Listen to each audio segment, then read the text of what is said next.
Welcome to the Midday Meltdown Party Over Here with J&J Video.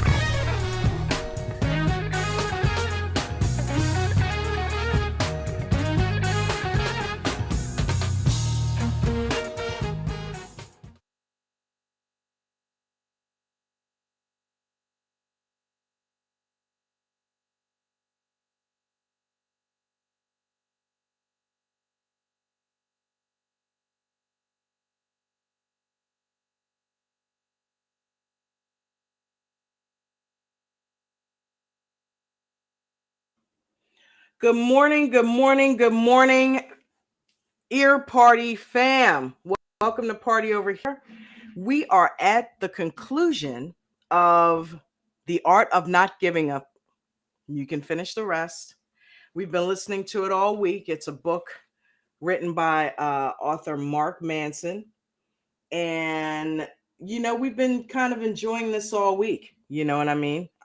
It has basically helped me get through a lot of issues that have happened this week. um, you know, and it's kind of helped me piece my way through that. And I have really, really been enjoying the gems that this young guy has been dropping on this book. It basically teaches you how to move forward and basically care about the things that are worth caring about and leaving all the bullshit behind you. And, a lot of us deal with a lot of bullshit that goes on in our lives. And one thing you got to do is stay clear, man. Keep your chi clear because, at the end of the day, how much does it really matter? We are all dust in the wind, you know? We're only here for a short minute. I am not going to spend my few years here being drawn into drama. I've already survived cancer and, I'm dealing with blindness and things like that. And there's lots of people out there dealing with all kinds of mental and physical issues, but they get up every day and they keep it moving. And that's at the end of the day what it's all about. You're supposed to be here to just simply exist and enjoy life as we know it. And life has a way of throwing things in the way to keep you from doing that. Anytime you can reach for inner peace through doing things like listening to this stream, listening to an audiobook on your own, watching a movie that makes you feel good, or I'm a musician, I'm into music. Music always centers me. Simply putting on a piece of music and rocking out to it, and changing your frequency. I'm all about frequency. And, if you get on a good frequency and stay on a good frequency, because at the end of the day, we're all made up of energy on the inside and frequencies do matter. Okay. One day we'll do a stream on that. Change your frequency. You know, when something is bothering you, change your goddamn frequency. You can do that. It's just a matter of cleaning out your thoughts. Thoughts are what cause you to feel a certain way. So if you want to stop feeling like shit, change your shitty thoughts. Okay? We don't always keep it PC on this channel. We keep it reals, okay? Change your thoughts and you'll change your feelings. Speaking of which, speaking of changing feelings, I want to give a shout out to Flight Sports TV.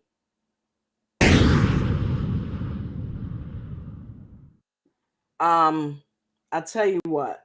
Let's try that again.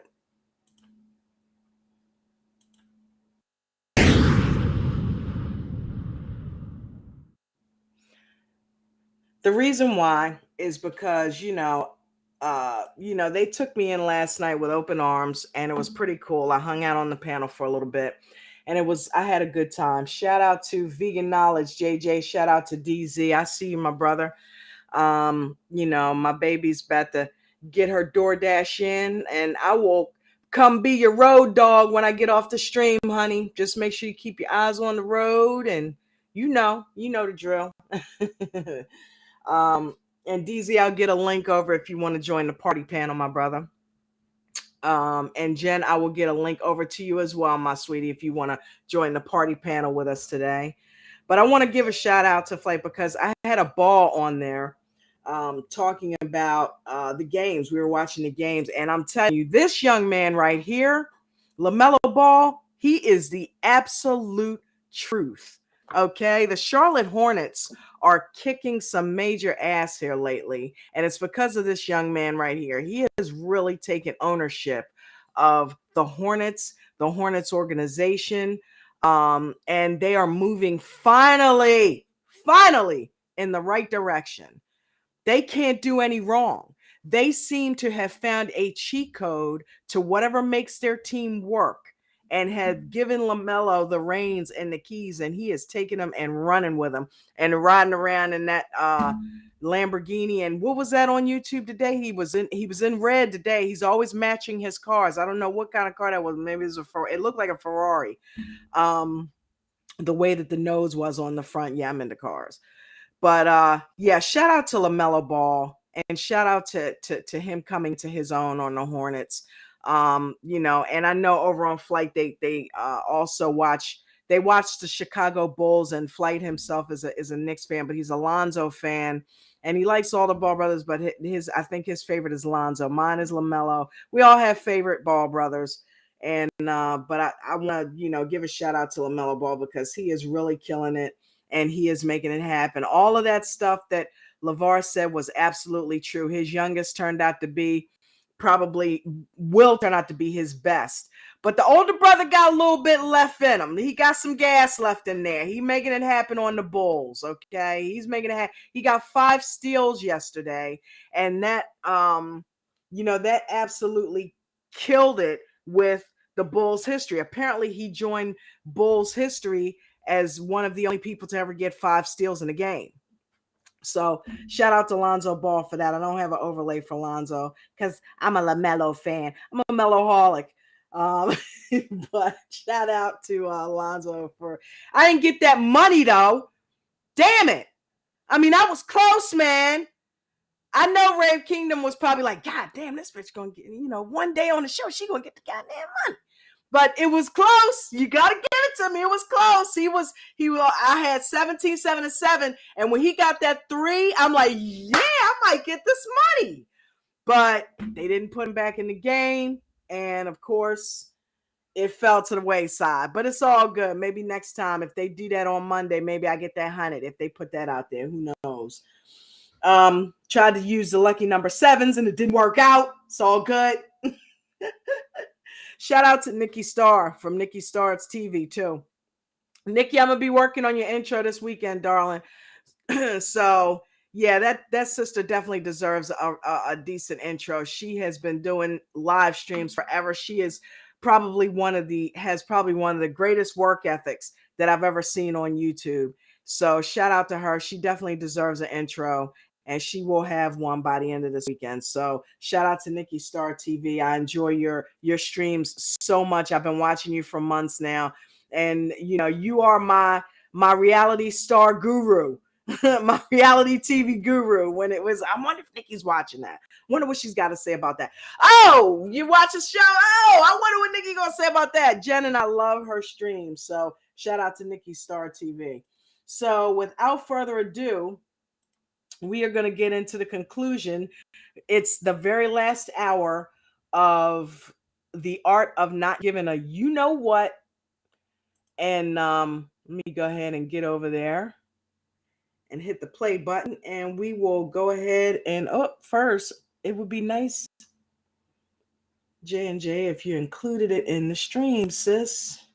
What you doing? All right, there we go. Okay. All right, without further ado, the final of The Art of Not Giving a Fuck by Mark Manson. Enjoy. Travel is a fantastic self-help tool because it extricates you from the values of your and shows you that another society can live with entirely different values and still function and not hate themselves. This exposure to different values and metrics then forces you to re-examine what seems obvious in your own life and to consider that perhaps it's not necessarily the best way to live. In this case, Russia the bullshitty, fake nice community common in Anglo culture, and asking myself if this wasn't somehow making us more insecure around each other and worse. Did you say insecure? I remember discussing this dynamic with my Russian teacher one day, and he had an interesting theory. Having lived under communism for so many generations with little to no economic opportunity and caged by a culture of fear, Russian society found the most valuable currency to be trust. Any harm, but that is one language that I probably is way off my radar. I want to learn Spanish and get that fluently, but they don't open their mouths. I do not want to learn Russian. Sorry. You have to be honest. That means when things suck, you say so openly and without apology. People's displays of unpleasant honesty were rewarded for the simple fact that they were necessary for survival. You had to know whom you could rely on and whom you couldn't, and you needed to know quickly. Do with Russians, so if anybody out there has Russian history or sorry if I offended you, but your language is hard, man. You guys don't open your mouths. I can't do it. However, Spanish rolls off the tongue. French rolls off the tongue. DZ's pretty good at French. Maybe he'll speak some French for us on the stream. You know, I learned French in high school because everybody was taking Spanish, so I wanted to go another way. That seems to be a recurring theme in my life. But in the free West, my teacher continued, there existed an abundance of economic opportunity. So much economic opportunity that it became far more valuable to present yourself in a certain way, even if it was false, than to actually be that way. Trust lost its value. Appearances and salesmanship became more advantageous forms of expression. Knowing a lot of people superficially was more beneficial than knowing a few people closely. This is why it became the norm in Western cultures to smile and say polite things even when you don't feel like it. To tell little white lies and agree with someone whom you don't actually agree with. This is why people learn to pretend to be friends with people they don't actually like, to buy things they don't actually want. The economic system promotes such deception. The downside of this is that you never know in the West if you can completely trust the person you're talking to. Sometimes this is the case even among good friends or family members. There is such pressure in the West to be likable that people often reconfigure their entire personality depending on the person they're dealing with. Rejection makes your life better. As an extension of our positivity/consumer culture, many of us have been indoctrinated with the belief that we should try to be as inherently accepting and affirmative as possible. This is a cornerstone of many of the so-called positive thinking books. Open yourself up to opportunities. Be accepting. Say yes to everything and everyone, and so on. But we need something. Otherwise, we stand for nothing. If nothing is better or more desirable than anything else, then we are empty and our life is meaningless. We are without values and therefore live our life without any purpose. That is one of my favorite sayings. If you don't stand for something, you'll fall for anything. The avoidance of rejection, both giving and receiving it, is often sold to us as a way to make ourselves feel better. But avoiding rejection gives us short-term pleasure by making us rudderless and directionless in the long term. To truly appreciate something, you must confine yourself to it. There's a certain level of joy and meaning that you reach in life only when you've spent decades investing in a single relationship, a single craft, a single career. And you cannot achieve those decades of investment without rejecting the alternatives. The act of choosing a value for yourself requires rejecting alternative values. If I choose to make my marriage the most important part of my life, that means I'm probably choosing not to make my cocaine-fueled hooker orgies an important part of my life. Wow. If I'm choosing to judge myself based on my ability to have open and accepting friendships, that means I'm rejecting trashing my friends behind their backs. These are all healthy decisions, yet they require action at every turn. The point is this: we all must give a fuck about something in order to value something. And to value something, we must reject what is negative. To value X, we must reject. Rejection is an inherent and necessary part of maintaining our values or our identity. We are defined by what we choose to reject.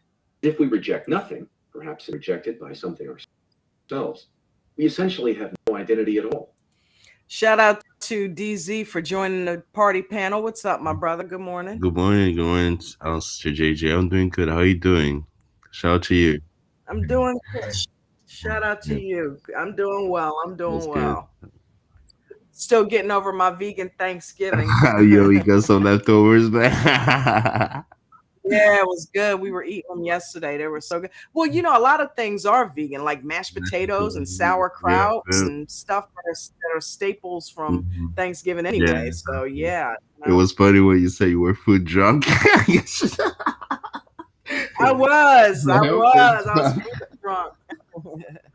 Oh my God, Jen found these chicken patties Yeah, from Gardein, and I swear we have figured out how to make this taste just like the Chick-fil-A sandwich. She went and got some pickles, yeah, and I mixed some V.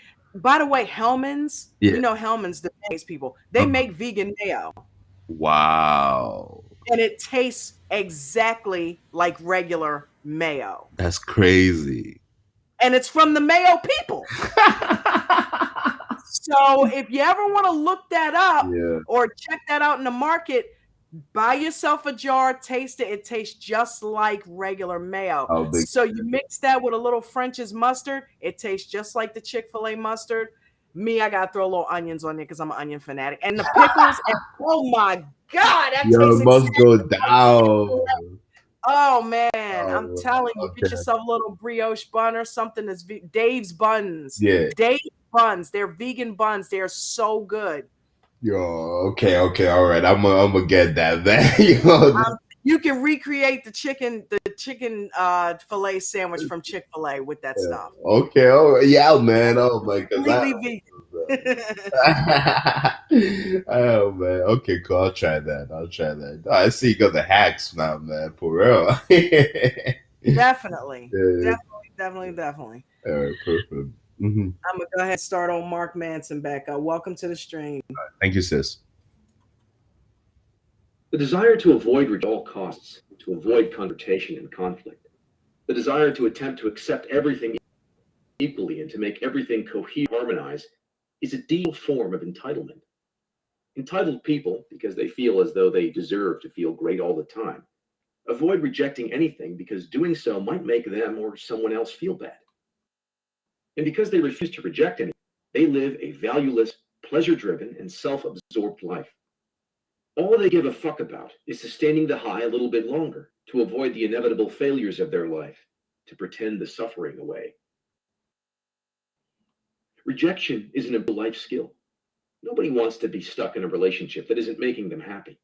Nobody wants to be stuck in a business doing work they hate and don't believe in. Nobody wants to feel that they can't say what they really mean. Yet people choose these things all the time. Honesty is a natural human craving. But part of having honesty in our lives is becoming comfortable with saying and hearing the word no. In this way, rejection actually makes our relationships better and our emotional lives healthier. Boundaries. Once upon a time, there were two youngsters, a boy and a girl. Their families hated each other, but the boy snuck into a party hosted by the girl's family because he was kind of a dick. The girl sees the boy, and Angel sings so sweetly to her lady parts that she instantly falls in love with him. Just like that. And so he sneaks into her garden, and they decide to get married the next freaking day because, that's totally practical, especially when your parents want to murder each other. Jump ahead a few days. Their families find out about the marriage and throw a shit fit. Mercutio dies. The girl is so upset that she drinks a potion that to sleep for 2 days. But unfortunately, the young couple hasn't learned the ins and outs of good marital communication yet, and the young girl totally forgets to mention something about it to her new husband. The young man therefore mistakes his new wife's self-induced coma for suicide. He then totally loses his marbles and he commits suicide, thinking he's going to be with her in the afterlife or some shit.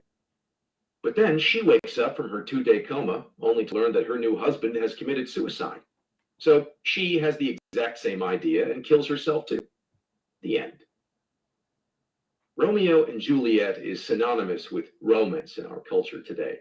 It is seen as the love story in English-speaking culture, an emotional ideal to live up to. Yet, when you really get down to what happens in this story, these kids are absolutely out of their fucking minds. And they just killed themselves to prove it. It's suspected by many scholars that Shakespeare wrote Romeo and Juliet not to celebrate romance, but to satirize it, to show how absolutely nutty it was. didn't mean for the play to be a glorification of love. In fact, he meant it to be the opposite. A big flashing neon sign blinking "Keep Out" with police tape around it saying "Do not cross." For most of human history, romantic love was not celebrated as it is now. In fact, up until the mid-19th century or so, love was seen as an unnecessary and potentially dangerous psychological impediment to the more important things in life. Like farming well or marrying a guy with a lot of sheep. Young people were often forcibly steered clear of their romantic passions in favor of practical economic marriages that would yield stability for both them and their families. But today, brain boners for this kind of batshit crazy love dominates our culture. And the more dramatic, the better. Whether it's Ben Affleck working to destroy an asteroid to save the Earth for the girl he loves, or Mel Gibson murdering hundreds of Englishmen and fantasizing about his raped and murdered wife while being tortured to death. Or that elven chick giving up her immortality to be with Aragorn. Or stupid romantic comedies where Jimmy Fallon forgoes his Red Sox playoff tickets because Drew Barrymore has, needs or something. If this sort of romantic love were cocaine, then as a culture, we'd all be like Tony Montana in Scarface, burying our faces in a fucking mountain of it, screaming, "Say hello to my little friend." Say hello to my little friend. The problem is that we're finding out that romantic love is similar to cocaine. Stimulates the exact same parts of your brain as cocaine. What is wrong with this guy, man? It makes you feel good for a while, but also creates as many problems as it solves, as does cocaine. Most elements of romantic love that we pursue. Are you a homosexual? No. Okay? Fuck no. Dizzyingly emotional displays of affection, the topsy-turvy ups and downs. One of the best movies ever made. I am an absolute Al Pacino-holic, okay? Love Godfather, love Scarface, love Serpico, all that shit. Al Pacino's very good movies, man. They're very good movies. That guy is, he's a legend, man. I remember the very first time I ever saw him, my mom took me to see a movie called, I saw Dog Day Afternoon, but she took me to see him in a movie called, what was the courtroom movie? And Justice for All. And he played a lawyer. And that was the very first time that I had ever seen Al Pacino in a movie. And he affected me then. And I probably was no more than about, somewhere between 9 and 10 years old. And I loved it. And I just started watching Al Pacino movies after that. And I got to see some classics because when you think about it, there are a lot of classics that involve Al Pacino. Oh, yeah. You know what I mean? Definitely. A lot of classics for sure. Yeah, but he's a great actor, man. Phenomenal actor. Yeah. Him and De Niro. Genuine display. Bobby De Niro. Robert De Niro, yeah. He's another one. Yeah. And the funny thing is they got everybody involved in The Godfather, to go back to The Godfather Part 2 and have Robert De Niro end up playing the young Vito Corleone. That was classic. That was real. Both those actors in that movie, you knew it was going to be the bomb. And for sure. I tell you. And oh my God, what's the dad? The hell's his name? Oh my God, I'm going completely blank. Marlon Brando. Yes, how can I forget Marlon Brando's name? Never let anyone outside the family know what you're thinking again. I love that. That's it. In that movie. And James Caan. I love James Caan movies. Yeah. Robert Duvall. Consigliere. Yep. There's another guy that always acts in movies now. I forgot his name. Man, it comes to my mind, man. He's one of my favorite actors as well. Italian? He's an Italian guy too, yeah. It's You said he's in action movies? Yeah, he was in the movies as well. Sylvester Stallone. Yeah. No, I'm only kidding. Nah. Andy Garcia. Yeah. Oh, Godfather Part 3. Andy Garcia is very good. Is really good. Yep. Yeah, I've seen a couple of his movies too. He's really good. Yeah, most definitely. Ways of love. In fact, they're often just another form of entitlement playing out through people's relationships. I know, that makes me sound like such a downer. Seriously, what kind of guy shits on romantic love? But hear me out. The truth is, there are healthy forms of love and unhealthy forms of love. Unhealthy love is based on two people trying to escape their problems through their emotions for each other. In other words, they're using each other as an escape. Healthy love is based on two people acknowledging and addressing their own problems with each other's support. The difference between a healthy and an unhealthy relationship comes down to two things. One, how well each person in the relationship accepts responsibility. And two, the willingness of a person to both reject and be rejected by their partner. Anywhere there is an unhealthy or toxic relationship, there will be a poor and porous sense of responsibility on both sides, and there will be an inability to give and or receive rejection. Whenever there is a healthy and loving relationship, there will be clear boundaries between the two people and their values, and there will be an open avenue of giving and receiving rejection when necessary. By boundaries, I mean the delineation between two people's responsibilities for their own problems. People in a healthy relationship with strong boundaries will take responsibility for their own values and problems, and not take responsibility for their partner's values and problems. People in a toxic relationship with poor or no boundaries will regularly avoid responsibility for their own problems and or take responsibility for their partner's problems. What do poor boundaries look like? Here are some examples. You can't go out with your friends without me. You know how jealous I get? You have to stay home with me. My coworkers are idiots. They always make me late to meetings because I have to tell them how to do their jobs. I can't believe you made me feel so good in front of my own sister. Never disagree with me in front of her again.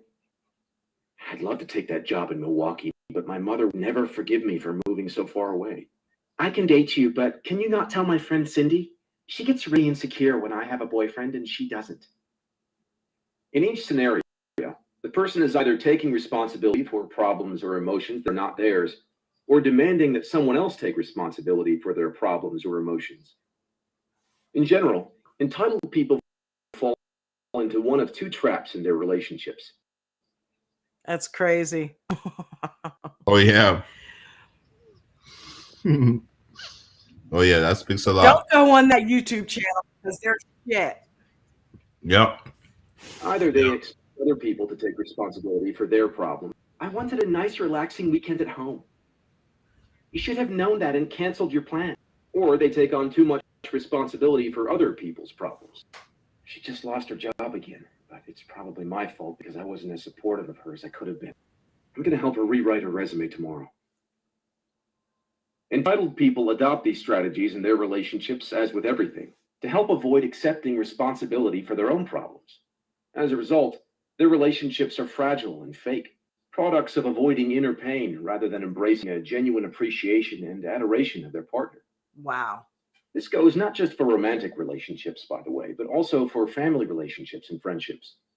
An overbearing mother may take responsibility for every problem in their children's lives.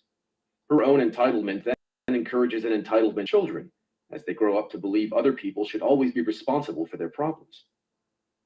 This is why the problems in your romantic relationships always eerily resemble the problems in your parents' relationship. When you have murky areas of responsibility for your emotions and actions, areas where it's unclear who is responsible for what, whose fault is what, why you're doing what you're doing, you never develop strong values for yourself. Your only value becomes making your partner happy, or your only value becomes your partner making you happy. This is self-defeating, of course, and relationships characterized by such murkiness usually go down like the Hindenburg, with all the drama and fireworks. People can't solve your problems for you, and they shouldn't try, because that won't make you happy.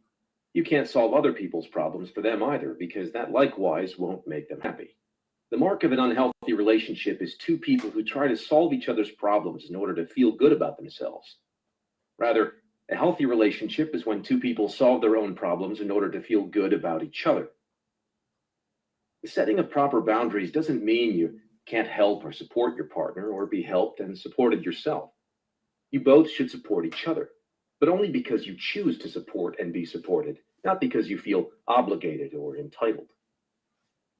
Entitled people who blame others for their own emotions and actions do so because they believe that if they constantly paint themselves as victims, eventually someone will come along and save them, and they will receive the love they've always wanted. Entitled people who take the blame for other people's emotions and actions do so because they believe that if they fix their partner and save him or her, they will receive the love and appreciation they've always wanted. These are yin and yang of any toxic relationship: the victim and the saver, the person who cares because it makes her feel important, and the person who puts out fires because it makes him feel important. These two types of people are drawn strongly to one another. They usually end up together. Their pathologies match one another perfectly. Often they've grown up with parents who each exhibit one of these traits as well. So their model for a happy relationship is one based on entitlement and poor boundaries. Sadly, they both fail in the other's actual needs. In fact, their pattern of over-blaming and over-accepting blame perpetuate the entitlement and shitty self-worth that have been keeping them from getting their emotional needs met in the first place. The victim creates more and more problems to solve, not because additional real problems exist, but because it gets her the attention and affection she craves. The saver solves and solves, not because she actually cares about problems, but because she must fix others' problems in order to deserve attention and affection for herself.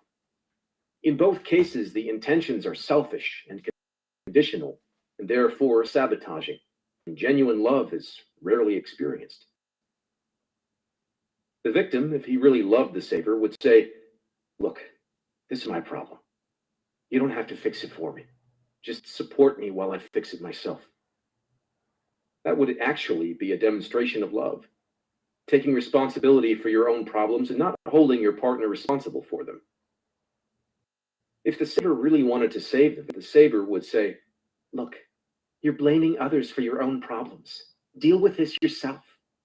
And in a sick way, that would actually be a demonstration of love, helping someone solve their own problems.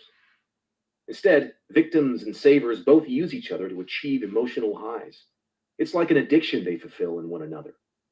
Ironically, when presented with emotionally healthy people to date, they usually feel bored or lack chemistry with them. They pass on emotionally healthy, secure individuals because the secure partner's solid boundaries don't feel exciting enough to stimulate the constant highs necessary in the entitled person. For victims, the hardest thing to do in the world is to hold themselves accountable for their problems. They've spent their whole life believing that others are responsible for their fate. That first step of taking responsibility for themselves is often terrifying. For savers, the hardest thing to do in the world is to stop taking responsibility for other people's problems. They've spent their whole life feeling valued and loved only when they're saving somebody else. So letting go of this need is terrifying to them as well. If you make a sacrifice for someone you care about, it needs to be because you want to, not because you feel obligated or because you fear the consequences of not doing so. If your partner is going to make a sacrifice for you, it needs to be because he or she genuinely wants to, not because you've manipulated the sacrifice through anger or guilt. Acts of love are valid only if they're performed without conditions or expectations. It can be difficult for people to recognize the difference between doing something out of obligation and doing it voluntarily. So here's a litmus test. Ask yourself, if I refused, how would the relationship change? Similarly, ask, if my partner refused something I wanted, how would the relationship change? If the answer is that a refusal would cause a blowout of broken china plates, then that's a bad sign for your relationship. Need I say more? Yep. I was going to say that, like, for certain individuals, when you say no, they start, going crazy, they started, trying to create some drama and everything in your life. Like, when, saying no, really, is them, like, everybody has a choice to say no, Yeah. But these same individuals will tell you that you have the right to say no or yes or no. Like, it's your choice. You know what I mean? Yeah. But I think you gotta.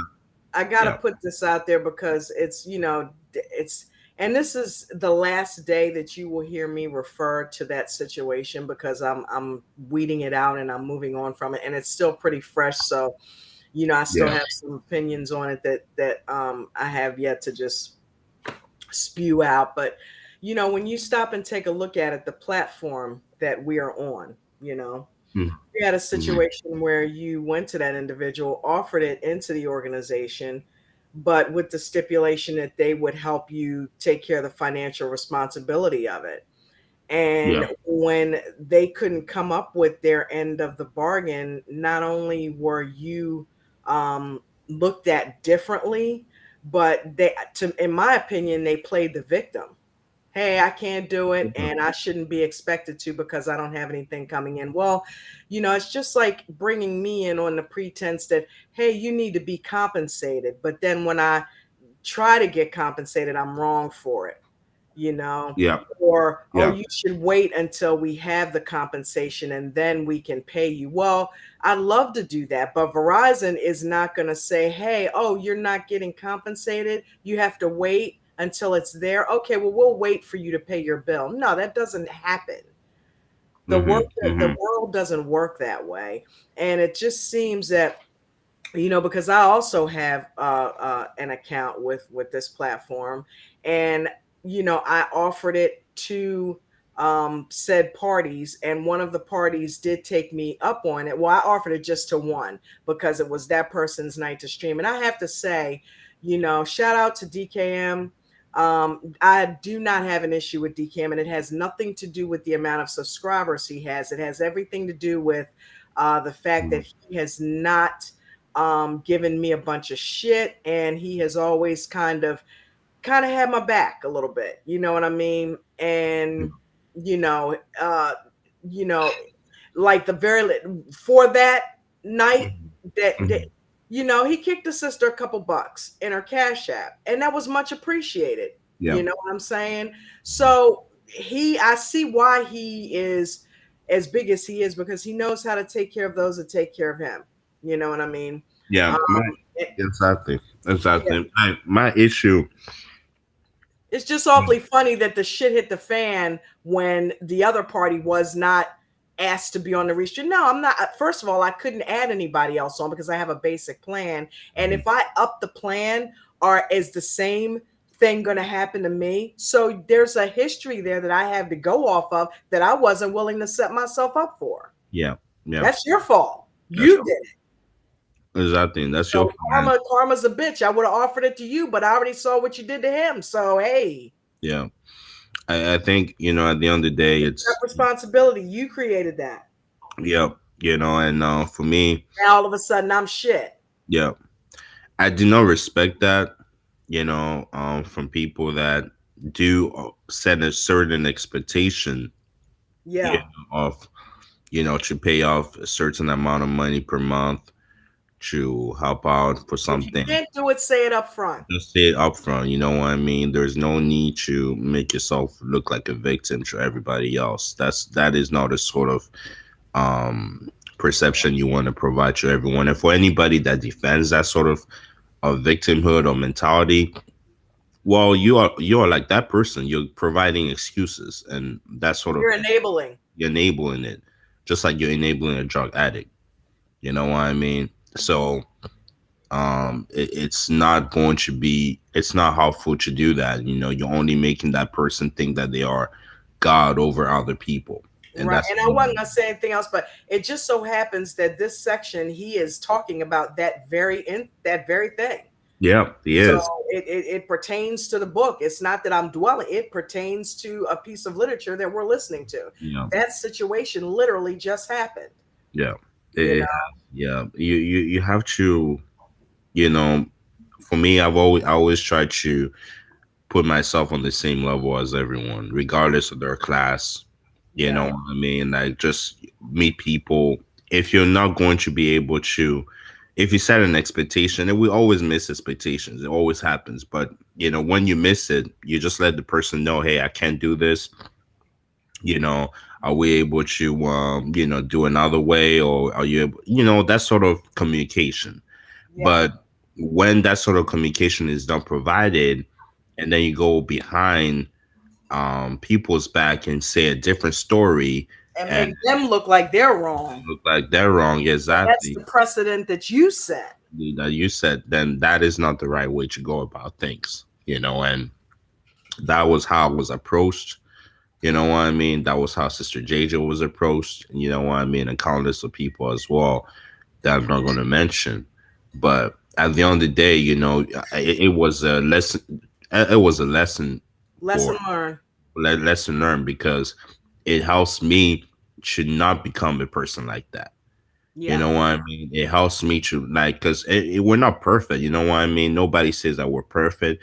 We are absolutely. going to deal with situations like that when we have to communicate with the person that, hey, we cannot do this, we cannot do that. We may have missed expectations, but at the end of the day, it's not respectable. Nobody respects somebody that's going to, that's not going to, you know, that doesn't stay true to their word, and at the same time, true, they don't stay true to their word. Most importantly, they, lie about you just to prove that they are in the right, even though they're in the wrong. They're trying to do whatever they can to prove that they are in the right, but when they know deep down that they're in the wrong, so they'll try to change the narrative by spewing a bunch of lies, pretty much, which is not respectable. So I think that's a great lesson to learn here.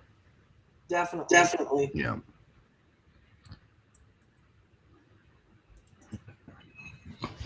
Yes, if your relationship is conditioned based on superficial NFC rather than on unconditional acceptance of each other, along with each other's problems.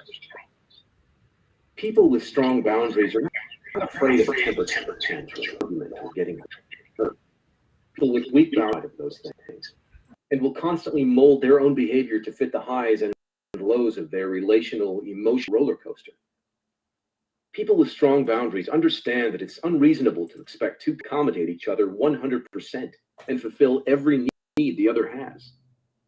People with strong boundaries understand that they may hurt someone's feelings sometimes, but ultimately they can't determine how other people feel. People with strong boundaries understand that a healthy is not about controlling one another, but rather about each partner supporting the other in their individual growth and in solving their own problems. It's not about giving a fuck about everything your partner gives a fuck about. It's about giving a fuck about your partner regardless of the fucks he or she gives. That's unconditional love, baby. Nice. How to build trust. My wife is one of those women who spend a lot of time in front of the mirror. She loves to look amazing, and I'd love for her to look amazing too, obviously. Nights before we go out, she's in the bathroom after an hour-long makeup slash hair slash clothes slash whatever women do their session and asks me how she looks. She's really gorgeous. Every once in a while, though, she looks bad. Maybe she tried to do something new with her hair or decided to wear a pair of boots some flamboyant fashion designer from Milan thought were avant-garde. Whatever the reason, it just doesn't work. When I tell her this, she usually gets pissed off. As she marches back into the closet or the bathroom to redo everything and make us 30 minutes late, she spouts a bunch of four-letter words and sometimes even slings a few of them in my direction. Men stereotypically lie in this situation to make their girlfriends or wives happy, but I don't. Why? Because honesty in my relationship is more important to me than the last person I should ever have to censor myself with is the woman I love. Facts. Fortunately, I'm married to a woman who agrees and is willing to hear my uncensored thoughts. She calls me out on my bullshit too, which is one of the most important traits she offers me as a partner. Sure, it gets bruised sometimes and I bitch and complain, argue. But a few hours later, I come sulking back and admit, even though hearing it at the time. When our highest priority is to always make ourselves feel good or to always feel good, then nobody ends up feeling. And our relationship falls apart without our even knowing it. Without conflict, conflict exists to show us who is there for us unconditionally, there for the benefits. No one trusts a yes man. If Disappointment Panda were here, he'd tell you that the pain in our relationship is necessary to cement our trust and choose greater intimacy. For a relationship to be healthy, both people must be willing and able to both say no and hear no. Without that negation, without that occasional rejection, boundaries break down and one person's problems and values come to dominate the others. Conflict is not only normal then, it's absolutely necessary for the maintenance of a healthy relationship. If two close are not able to hash out their differences openly and vocally, then the relationship is based on manipulation and misrepresentation, and it will slowly become toxic. Trust is the most important ingredient in any relationship, for the simple reason that without trust, the relationship doesn't actually mean anything. A person could tell you that she loves you, wants to be with you, would give up everything for you, but if you don't trust her, you get no benefit from those statements. You don't feel loved until you trust that the love being expressed towards you comes without any special conditions or baggage attached to it. This is what's so destructive about cheating. It's not about the sex. It's about the trust that has been destroyed as a result of the sex. Without trust, the relationship can no longer function. So it's either retrust or say your goodbyes. I often get emails from people who have been cheated on by their significant other but want to stay with that partner and are wondering how they can trust him or her again. Without trust, they tell me, the relationship has begun to feel like a burden, like a threat that's monitored and questioned rather than enjoyed. The problem here is that most people who get caught cheating apologize and give the never happen again spiel, and that's that, as if penis fell into various orifices completely by accident. Many cheatees accept this response at face value and don't question the values and fucks given by their partner, pun totally intended. They don't ask themselves whether those values and fucks make their partner a good person to stay with. They're so concerned with holding a relationship that they fail to recognize that it's become a bull consuming their self-respect. If people cheat, because something other than a relationship is more important to them. Shout out to one of my day ones. Welcome, King C. It may be power. It may be validation through sex. It may be giving into their own impulses. Whatever it is, it's clear that the cheater's values are not aligned in a relationship. And if the cheater doesn't admit this or come to terms with it, if he just gives the old, I don't know what I'm thinking, I was stressed out and drunk and she was there response, then he lacks the serious self-awareness necessary to solve any relationship.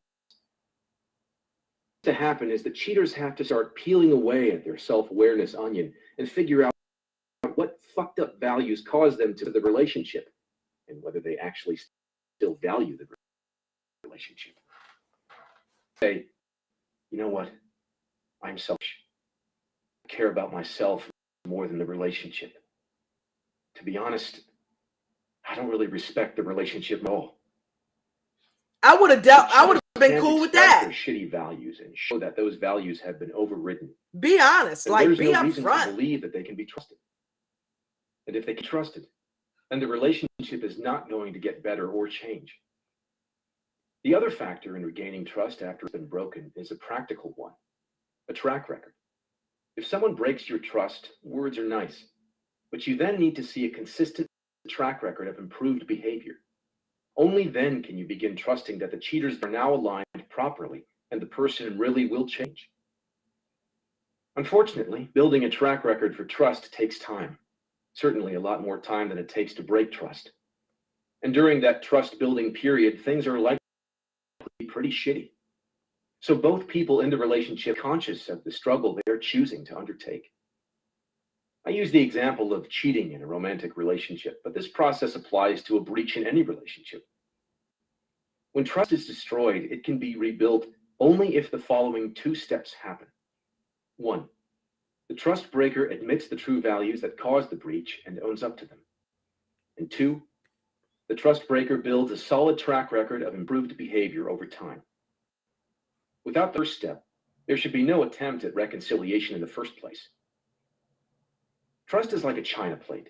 If you break it once, with some care and attention, you can put it back together again. But if you break it again, it splits into even more pieces, and it takes far longer to piece together again. If you burn more time, there's eventually a point where it's impossible to restore. There are too many broken pieces, and too much dust. That's a good metaphor. Freedom through commitment. Consumer culture is very good at making us want more, more, more. Underneath all the hype and marketing is the implication that more is always better. I bought into this idea for years. Make more money, visit more countries, have more experiences, be with more women. But more is not always better. In fact, the opposite is true. Less is We more, are actually baby. often happier with less. When we're overloaded with opportunities and options, we suffer from what psychologists refer to as the paradox of choice. Basically, the more options we're given, the less satisfied we become with whatever we choose, because we're aware of all the other options we're potentially forfeiting. So if you had a choice between two places to live and pick one, you'll likely feel confident and comfortable that you made the right choice. You'll be satisfied with your decision. But if you have a choice among 28 places to live and pick one, the paradox of choice is that you'll likely spend years agonizing, doubting, and second-guessing yourself, wondering if you really made the right choice, and if you're truly maximizing your own happiness. And this anxiety, this desire for certainty and perfection and success, will make you unhappy. So what do we do? Well, if you're like I used to be, you avoid choosing anything at all. You aim to keep your options open as long as possible. You avoid commitment. But while investing deeply in one person, one place, one job, one activity might deny us the breadth of experience we'd like, pursuing a breadth of experience denies us the opportunity to experience the reward of experience. There are some experiences that you can have only when you've lived in the same place for 5 years, when you've been with the same person for over a decade, when you've been working on the same skill or craft for half your lifetime. 30s, I can finally recognize that commitment, in its own way, offers a wealth of opportunity and experiences that would otherwise never be available to me, no matter where I went or what I did.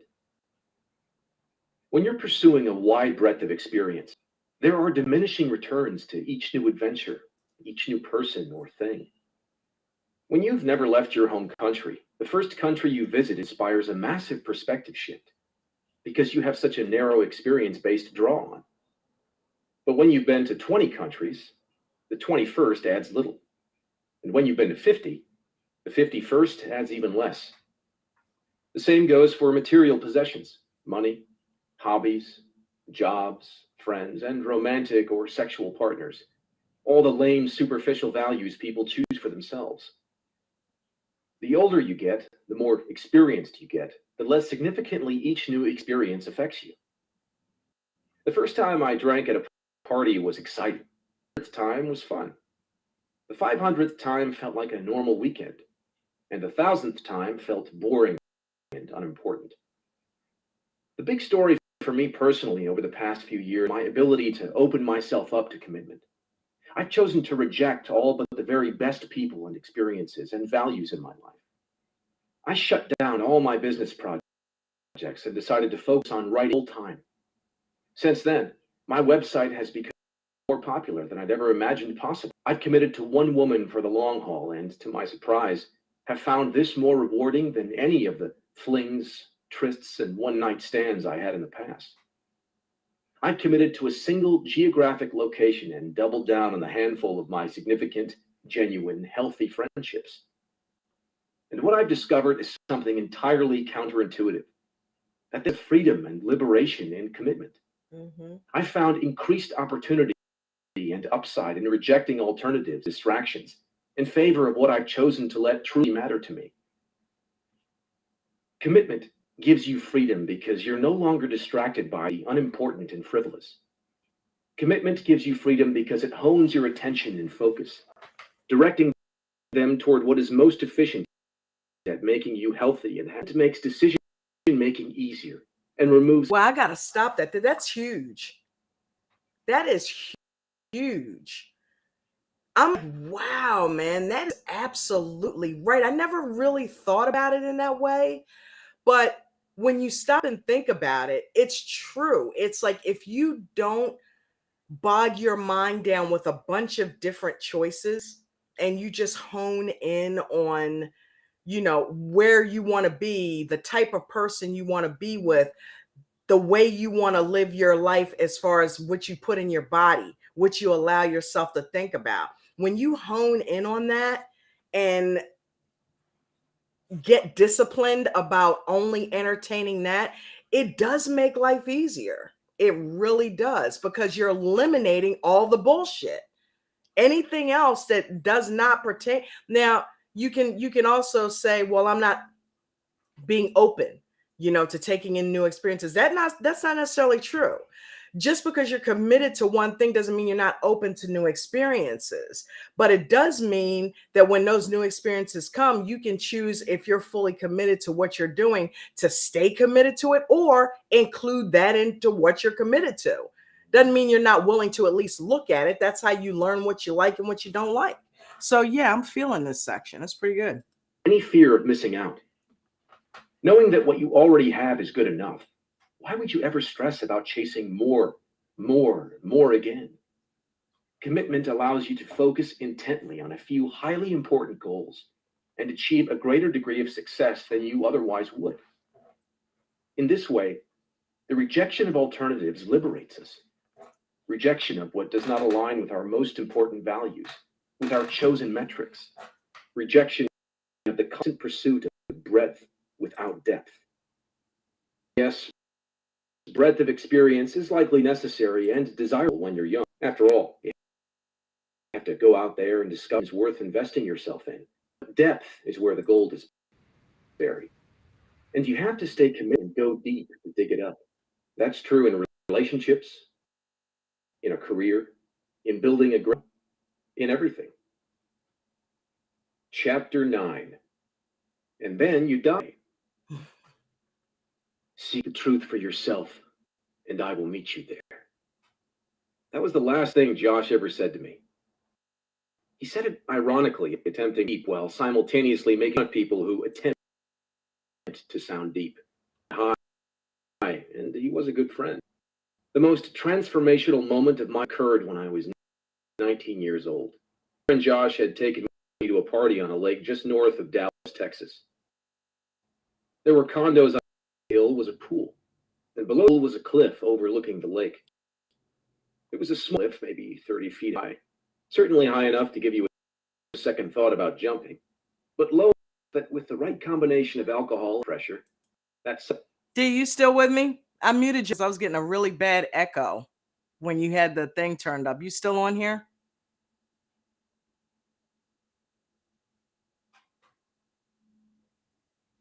Huh. Second thought could easily vanish.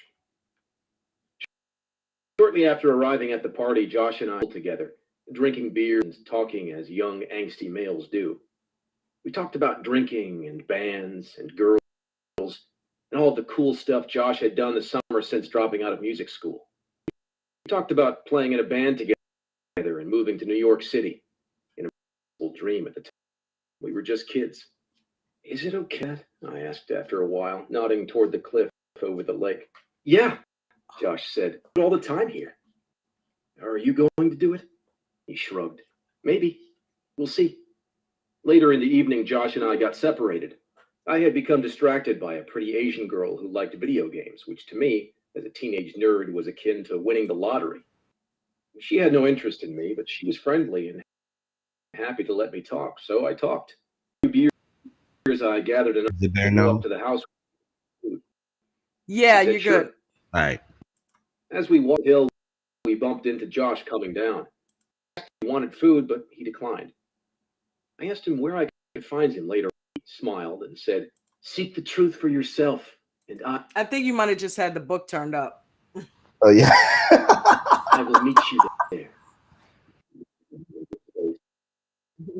Okay. Okay, let me You crazy. I'll see you there, I replied. Everyone knew exactly where the truth was and how to get to it. Josh laughed and walked down the hill cliff. I laughed and continued up the hill toward the house. I don't remember how long I was inside. I just remember that when the girl and I came out again, everyone was gone and there were sirens. The pool was empty. People were running down the hill toward the shoreline below the cliff. There were others already down by the water. I could make out a couple guys swimming around. It was dark and hard to see. The music droned on, but nobody listened. Still not putting two and two together, I hurried down to the shoreline, on my sandwich, curious as to what everyone was looking at.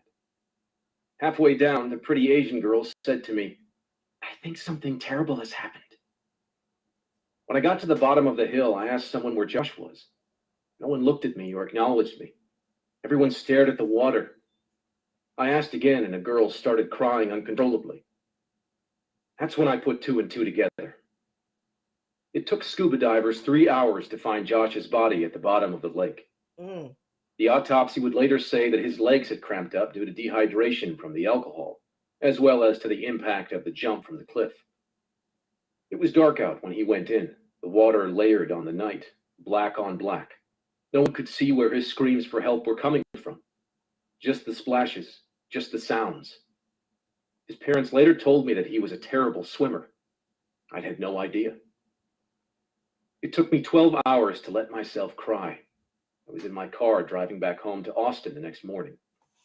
I called my dad and told him that I was still near Dallas and that I was going to miss work. I'd been working for him that summer. He asked, "Why? What happened? Is it all right?" And that's when it all came out. The waterworks. If it's possible, if you have not hit the like button, please go ahead and do so and share if you care on all forms of social media so that we can continue to put these positive messages out and help people who may be going through some mental or trying situations, and they just want a place to either vent or at least listen to some good advice. So smash the like button. We've had, I think, at least 3 or 4 in here at once, and there's 2 likes. So let's see if we can get everybody to smash the like button who may be listening and share it. Yeah, man. Like you always say, don't be snot. Huh? I said, like I always say, don't be a peeping Tom. You know, don't play CIA and FBI, man. Go like this. Right.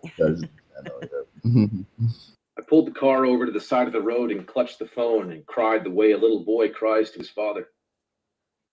I went into a deep depression that summer. I thought I'd been depressed before, but this was a whole new level of meaninglessness. Sadness so deep that it physically hurt.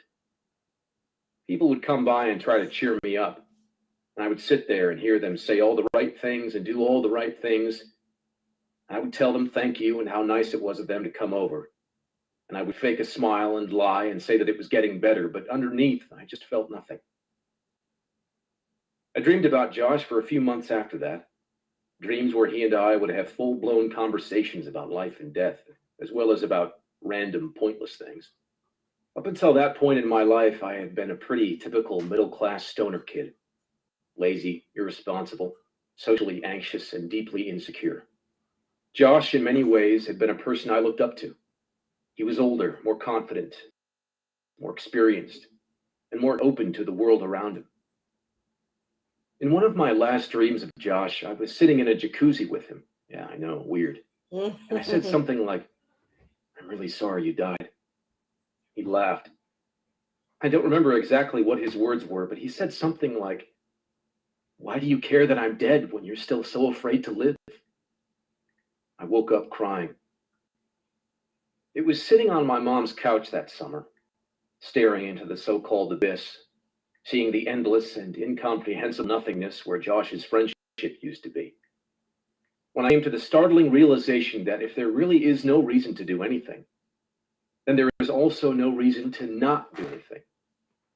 That in the face of the inevitability of death, there is no reason to ever give in to one's fear or embarrassment or shame, since it's all just a bunch of nothing anyway. I said that. And that by spending the majority of my short life avoiding what was painful and uncomfortable, I had essentially been avoiding being alive at all. Yep.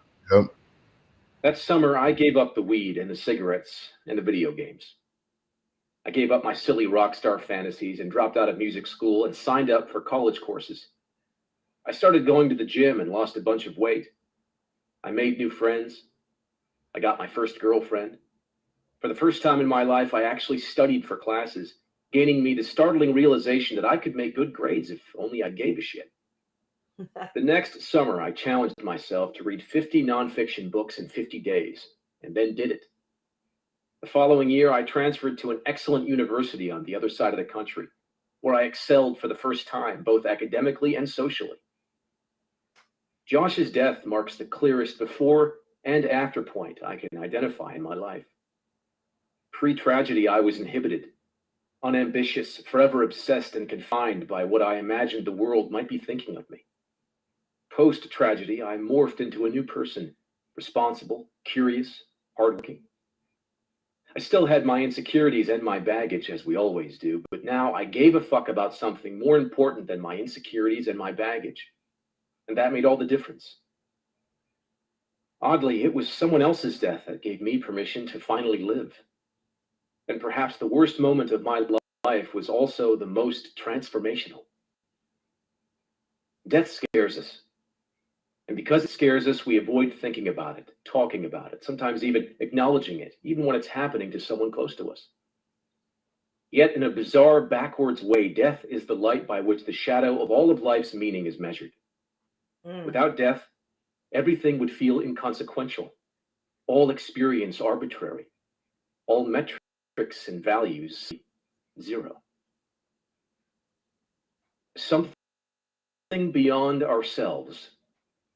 Ernst Becker was an academic outcast. In 1960, he got a D in anthropology.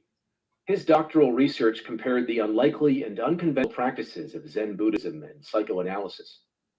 At the time, Zen was seen as something for hippies and drug addicts, and Freudian psychoanalysis was considered a quack form of psychology left over from the Stone Age.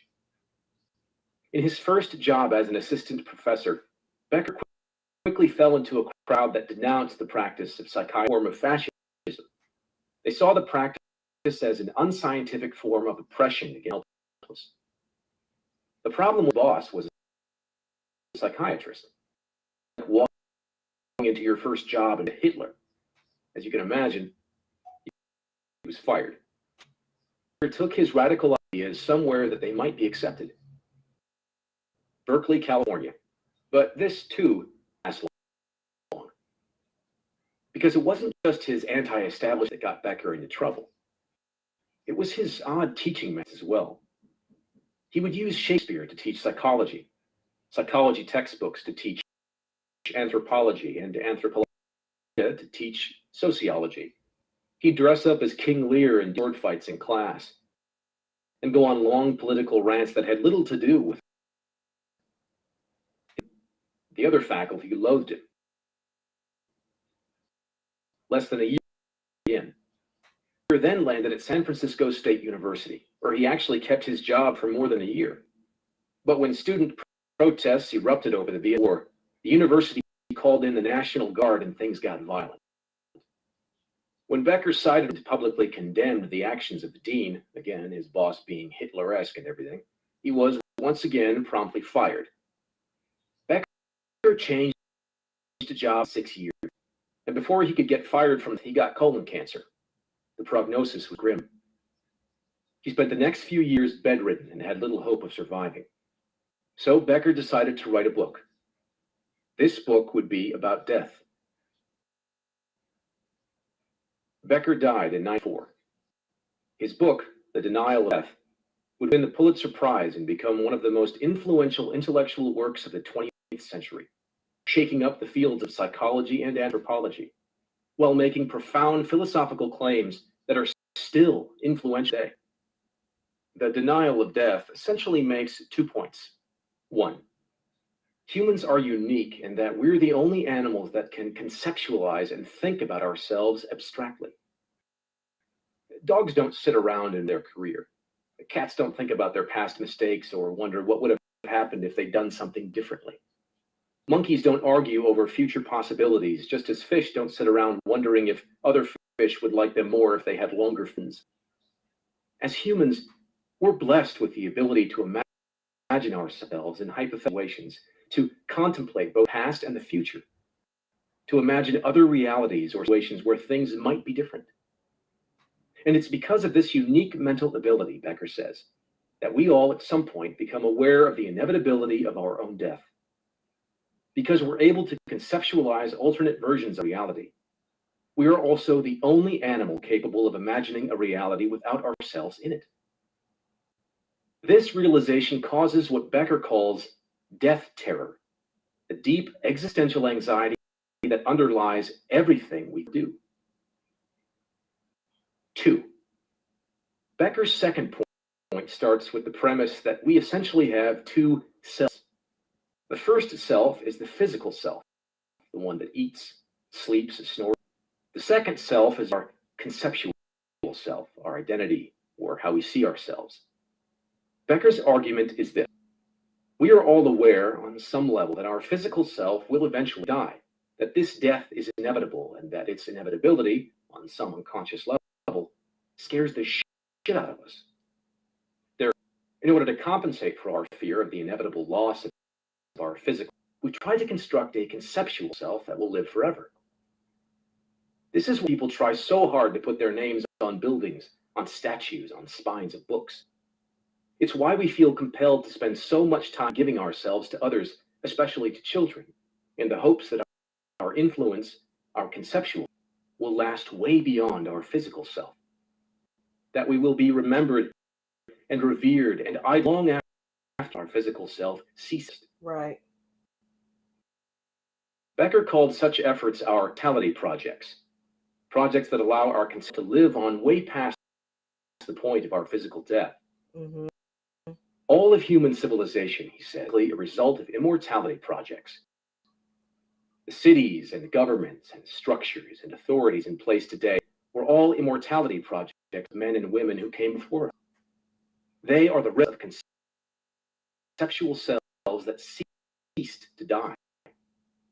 Names like Jesus, Napoleon, and Shakespeare are just as powerful today as when those men lived, if not more so. And that's the whole point. Whether it be through mastering an art form, conquering new land, gaining great riches, or simply having a large and loving family that will live on for generations, all the meaning in our life is shaped by this innate desire to never truly die. Religion, politics, sports, art, and technological innovation are the result of people's immortality projects. Becker argues that wars and revolutions and mass murder occur when one group of people's immortality projects rub up against another group's. Centuries of oppression and the bloodshed of millions have been justified as the defense of one group's immortality project against another's. But when our immortality projects fail, when the meaning is lost, when the prospect of our conceptual self outliving our physical self no longer seems possible, death terror, that horrible, depressing anxiety, creeps back into our mind. Trauma can cause this, as can shame and social ridicule, as can, as Becker points out, mental illness. If you haven't figured it out yet, our immortality projects are our values. They are the barometers of meaning and worth in our life. And when our values fail, so do we, psychologically speaking. What Becker is saying, in essence, is that we're all driven by fear to give way too many fucks about something. Because giving a fuck about something distracts us from the reality and inevitability of our own death. Truly not giving a fuck is to achieve a quasi-spiritual state of the impermanence of one's own. In that state, one is far less likely to get caught up in entitlement. Becker later came to a startling realization on his deathbed that immortality projects were not the solution. That rather than attempting to implement lethal force, their conceptual self across the world questioned their conceptual self and become more comfortable with the reality of their own. Becker called this the bitter antidote and struggled with reconciling it himself as he stared down his own demise. While death is bad, it is inevitable. Therefore, we should not avoid this realization, but rather come to terms with it as best we can. Because we become comfortable with the fact of death, the root terror, the underlying motivating all of life's frivolous ambitions, we can then values more freely, unrestrained by the illogical quest for immortality, and freed from dangerous dogmatic views. The sunny side of death. I stepped from rock to rock, climbing steadily, leg muscles stretching and aching. In that trance-like state that comes from Telling you this is hitting real deep. slow, repetitive physical exertion, I'm nearing the top. The sky gets wide and deep. I'm alone. My friends are far below me, taking pictures of the ocean. Finally, I climb over a small boulder and I can see from here to the infinite horizon. It feels as though I'm staring at the edge of the earth, where water meets the sky, blue on blue, and screams across my skin. I look up, right. It's beautiful. I'm at South Africa's Cape of Good Hope, once thought to be the southern tip of Africa and the southernmost point in the world. Storms and fierce waters. A place that's seen centuries of the place, ironically, of lost. There is a saying in Portuguese, Cabo da Boa Esperança. It means Cape of Good Hope. Ironically, it means a person's life is in its final phase, capable of accomplishing anything more. I step across the rocks toward the blue and its vastness to engulf my field of view. I'm sweating yet cold, yet nervous. The wind is slapping my ears. I hear nothing, but I see the edge where the rock meets oblivion. Stop and stand for a moment, several years away. I can see the ocean. Shout out to Vegan Knowledge. What's up, sweetie? Below, lapping and frothing against Sorry, I cliffs, was stretching out Hey, for everyone. miles. The tides are against the impenetrable walls. Straight ahead, it's a sheer drop of at least 50 yards to the water below. To my right, tourists are dotted across the landscape below, snapping photos and aggregating themselves into ant-like formations. To my left is Asia. In front of me is the sky, and behind me is everything I've ever hoped for and brought with me. What if this is it? What if this is all there is? I look around. I'm alone. I take my first step toward the edge of the cliff. The human body seems to be equipped with a natural radar for death-inducing situations. For example, the moment you get within about 10 feet of a cliff edge, minus guardrail, a certain takes into your body. Your back stiffens, your skin ripples. Your eyes become hyper-focused on every detail of your environment. Your feet feel as though they're made of rock. It's as a big invisible magnet gently pulling your body back to safety. But I fight the magnet. I drag the feet made of rock closer to the edge. At 5 feet away, your mind joins the party.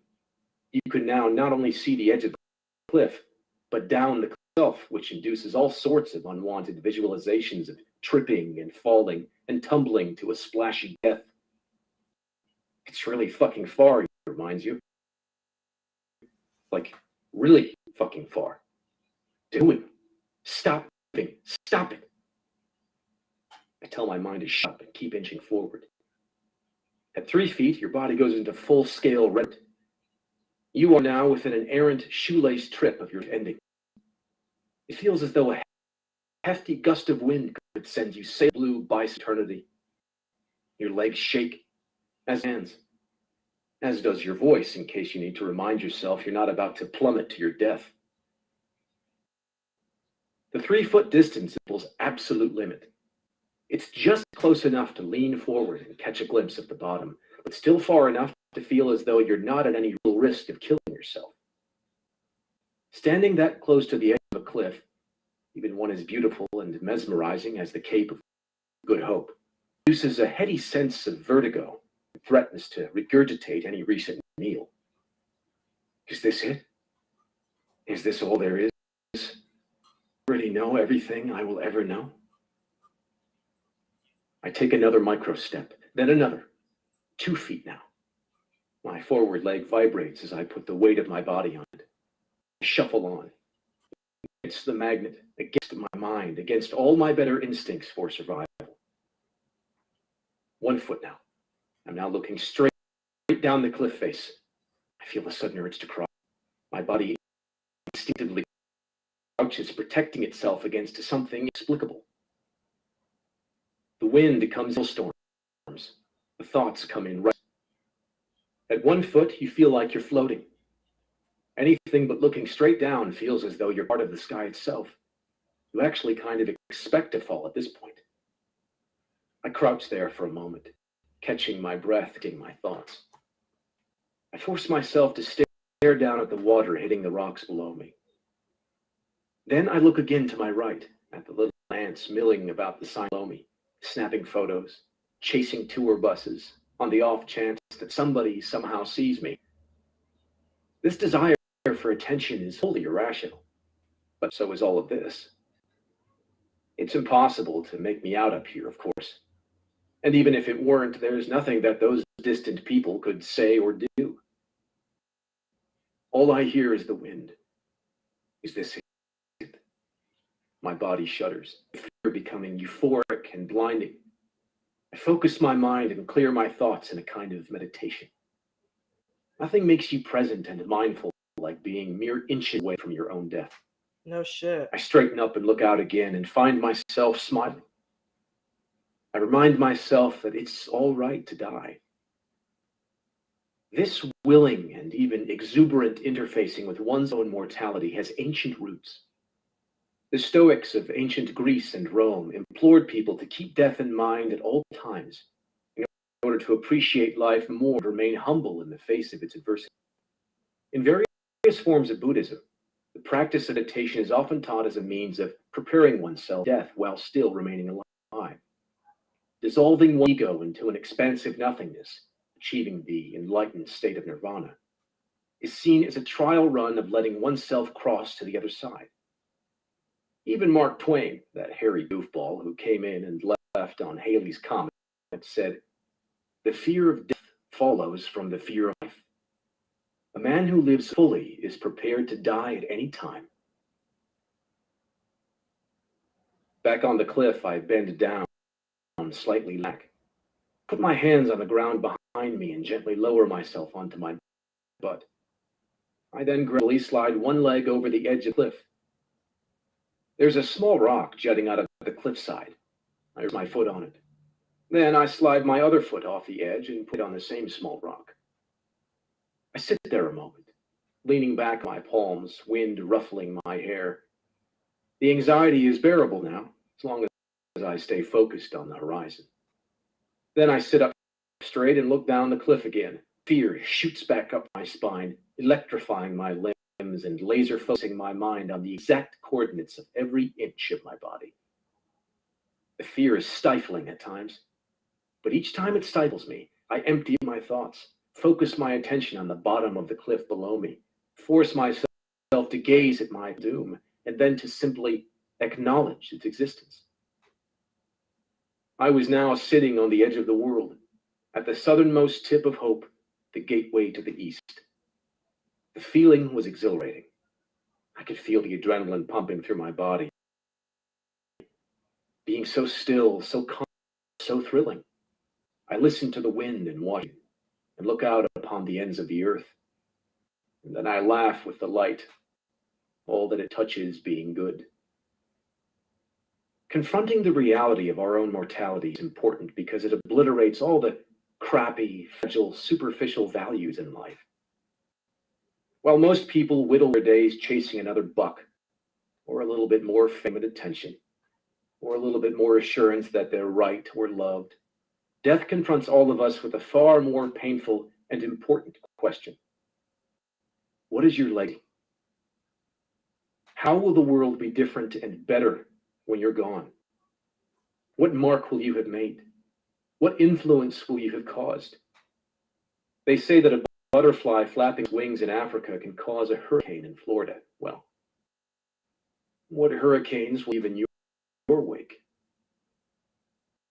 As Becker, arguably the only really important question in our life, yet we avoid thinking about it. 1, because it's hard. 2, because it's scary. 3, because we have no fucking clue what we're doing. And when we avoid this question, we let trivial and hateful values hijack our brains and take control of our desires and ambitions. Without acknowledging the ever-present gaze of death, the superficial will appear and the important will appear superficial. Death is the only thing we can know with any certainty, and as such, it must be the compass by which we orient all of our other values and decisions. It is the correct answer to all of the questions we should ask but never do. The only way to be comfortable with death is to understand and see yourself as something bigger than yourself, to choose values beyond serving yourself, that are simple and immediate and killable and tolerant of the chaotic world around you. This is the basic root of all happiness. Whether you're listening to Aristotle or the psychologists at Harvard or Jesus Christ or the goddamn Beatles, they all say that happiness comes from the same thing. Caring about something greater than yourself. Believing that you are a contributing component in some much larger entity. That your life is but a mere side of some great unintelligible production.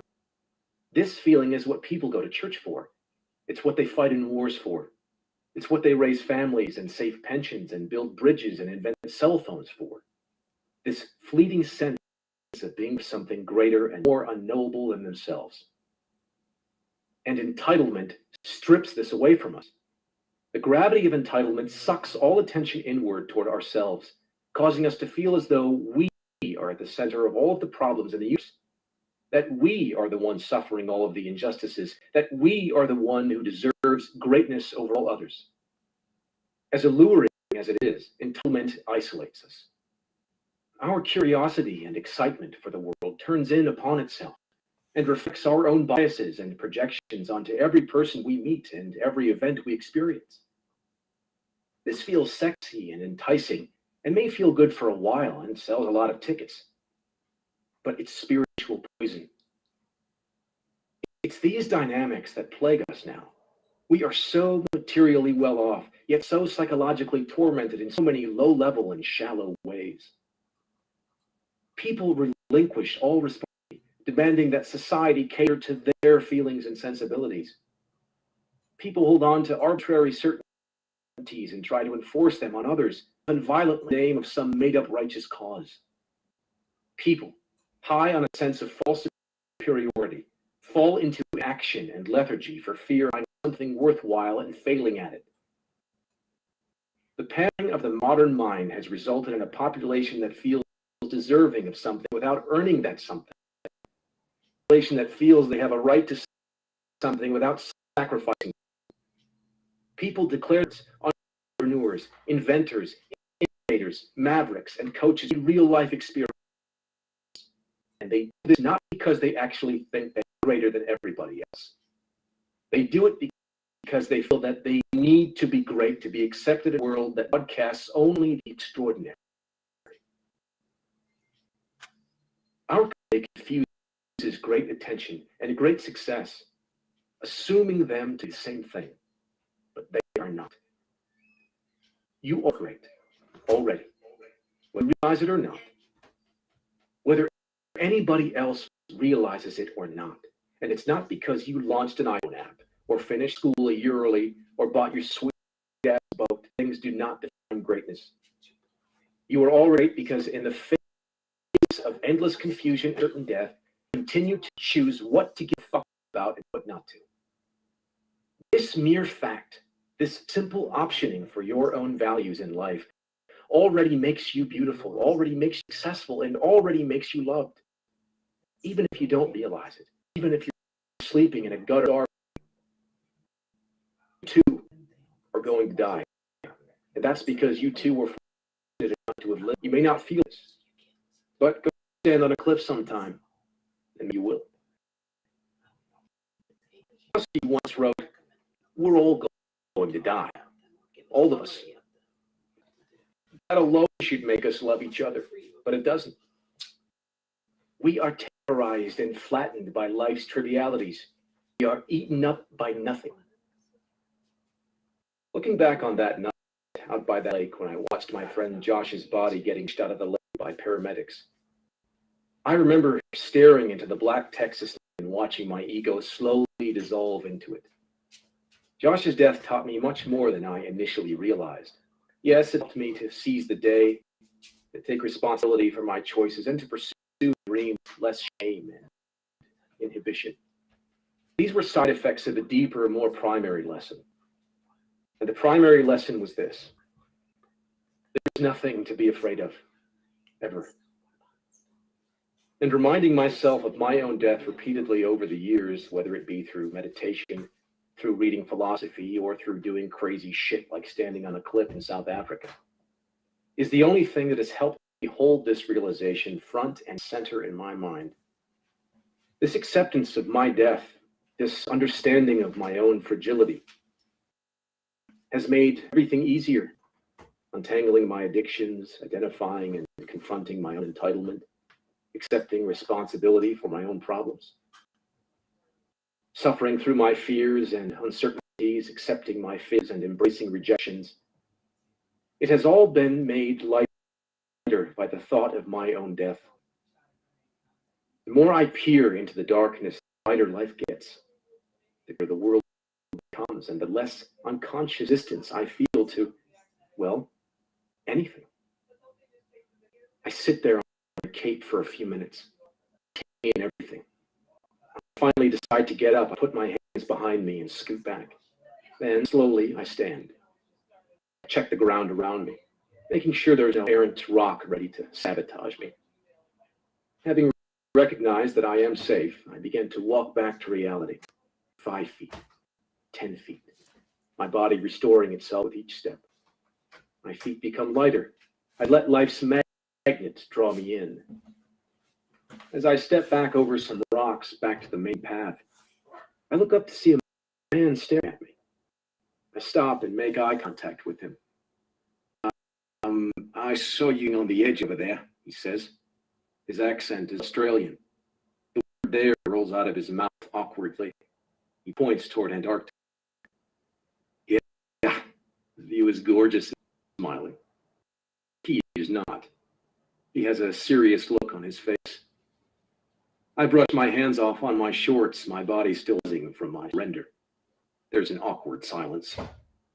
The Aussie stands for a moment, perplexed, still looking at me, clearly thinking of what to say next. After a moment, he carefully pieces the words together. Is everything okay? How are you feeling? Pause for a moment, still smiling. Alive. Very alive.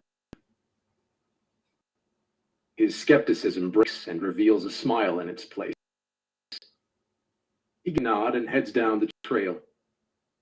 I stand above, taking in the view, waiting for my friends to arrive on the peak. Thank you for listening.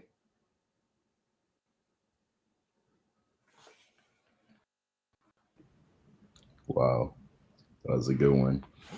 Yeah. Sad as it's over. It was such a good read. You know. Yeah, that was pretty deep. Yeah.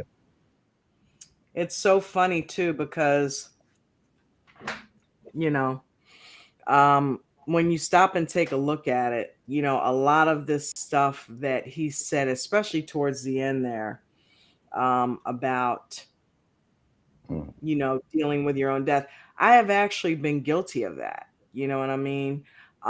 Guilty of trying to do something or think, wow, if we go ahead and create something worthwhile, you'll be part of the ether. You guys have heard me say that hundreds of times.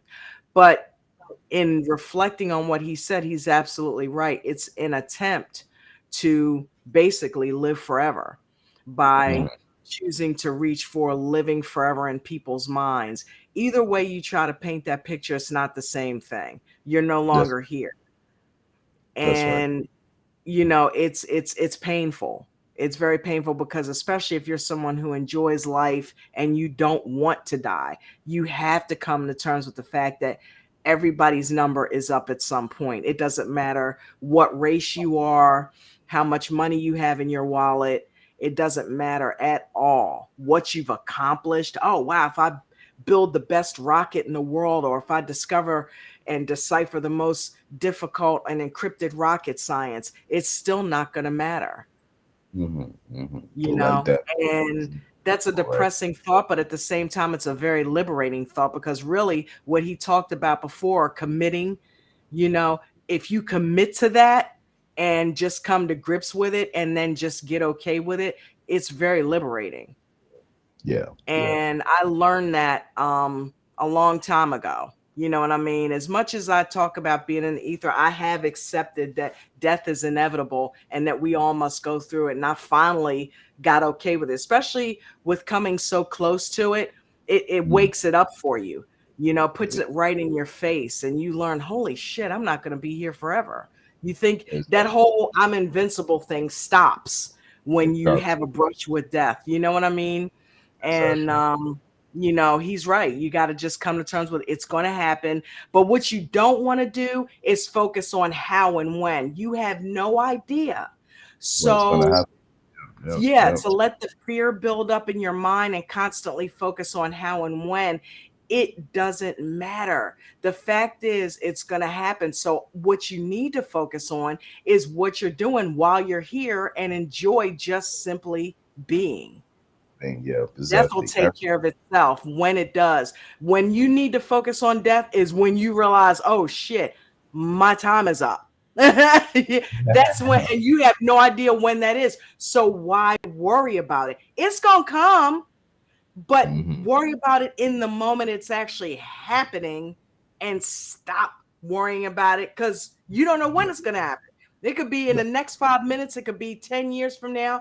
You could go on to be a centenarian and live over 100. So, because you don't know that, what sense does it make to spend a bunch of time worrying about something you don't know? Exactly. Worry about what That's you do know, where you are, and what you're doing in that moment, and enjoy that. yeah. You're so right about that, sis. I mean, I remember when I was at the ICU, when I had my diabetes, and that day, and I was wondering, I was asking myself, man, I don't even want to be back here at the hospital. I should do whatever I can to not be back here. Of course, taking care of your health is paramount. You know what I mean, to live a longer life, but sometimes it's we do too much to avoid the inevitable at the end of the day. So I think it's super Mhm. important to um you're so right, just living in that moment, and yes, still do the things to take care of your health, but at the same time Mhm. to just living life, you know what I mean? Because sometimes the healthiest people in the world end up having, unfortunately, they end up having diseases, that they can't control. You know what I mean? So Mhm. you can, or you end up getting, God forbid, something happens, and those people end up getting hit by another car, or having accidents or something like that. Well, You check know, this out. Remember Christopher Reeve, the guy that yeah, played Superman? His Superman, yeah, wife, Dana Reeves, died of lung cancer. Never yeah. smoked a day in her life. Imagine, imagine. But So it's like when I remember hearing about that, I'm like, well, what the fuck are we doing? yeah, You know what I good. mean? What are we worried about not smoking for and not Mm, eating animals? But here's the thing that I also realized about myself. I like the quality of life. I don't want to exactly. just be here and be putting a bullet to my head either. So it's like, okay, if I'm going to be here, damn it, the quality of life needs Yeah, to be there in order for me to enjoy my time here. So if eating an animal is something that's going to ultimately, I'm going to die anyway, but if eating an animal is ultimately what's going to cause me to have diabetes and have hypertension and high blood pressure and cancer, then guess what? I'm not The gonna do time that I am here, I'm going to try to be healthy at least. You know what I mean? So it. I'm not doing that stuff to avoid death. I'm doing it to enhance the quality of life that I am living. So right, you're so right. I mean, it's also your mental sanity as well, Yeah. and even not eating those things, it affects your just the way your body functions. You're able to move better. You're able to think better. You're able to really think freely. Think healthy. It affects everything. So your quality of life for sure, like that's going to, that plays a big role, because what's the point to be alive on this earth You and feel like shit all the time. Shout out to Uncle Vern. What's up, Uncle Vern? what was good, Uncle Vern? But yeah, like what's the point of feeling like shit all the time, and feeling late, lazy, or weak, and you're just waiting for your days to, your days are numbered, you know what I mean? But you're still alive, and all, you don't know what's gonna happen. So it's like, Right. rather you live a quality life, and whenever that moment comes, death comes, at least you know that you did your best to live a quality life and everything, because yeah, death is inevitable. We cannot run away from it. Like they said, two things are certain in life: death and taxes. You know what I mean? Just run away from either ones. Now, except if you're Donald Trump. Exactly. You know what I mean? So I think it's super important to, I think you brought up a great point. That's something I need to remind myself, which is why I told you this morning, sis, you know, make my peace of mind is so important at this point in my life, because I can tell you, since I was a kid, there's been a lot of turbulent times that I had to go through, whether it's in family, issues, or friend issues, or a lot, of things that had to happen, especially going away from a war-torn country like Ivory Coast, going to another country, moving places. A lot of people think, yeah, traveling is great, but when you travel from so young into different countries and having to, it's a lot of pressure. It takes a lot of toll on you, as a young boy. Absolutely. You know what I mean? So from growing up and everything, I went through so much to this point in my life where my sanity is so important. You know what I mean? My mental, like my peace, is so important. So for me, that's what that it really truly plays the role in the quality of life that I want you to have right now, that I'm having right now. It's not only about the money or financial freedom like we always talk about, but the peace of mind that comes with it as well. Absolutely. Jen, you with us? Yeah, I was trying to speak before, but for some reason my sound must have went out. Hey, Jen. Hey, is there like an echo? Or is it on my end?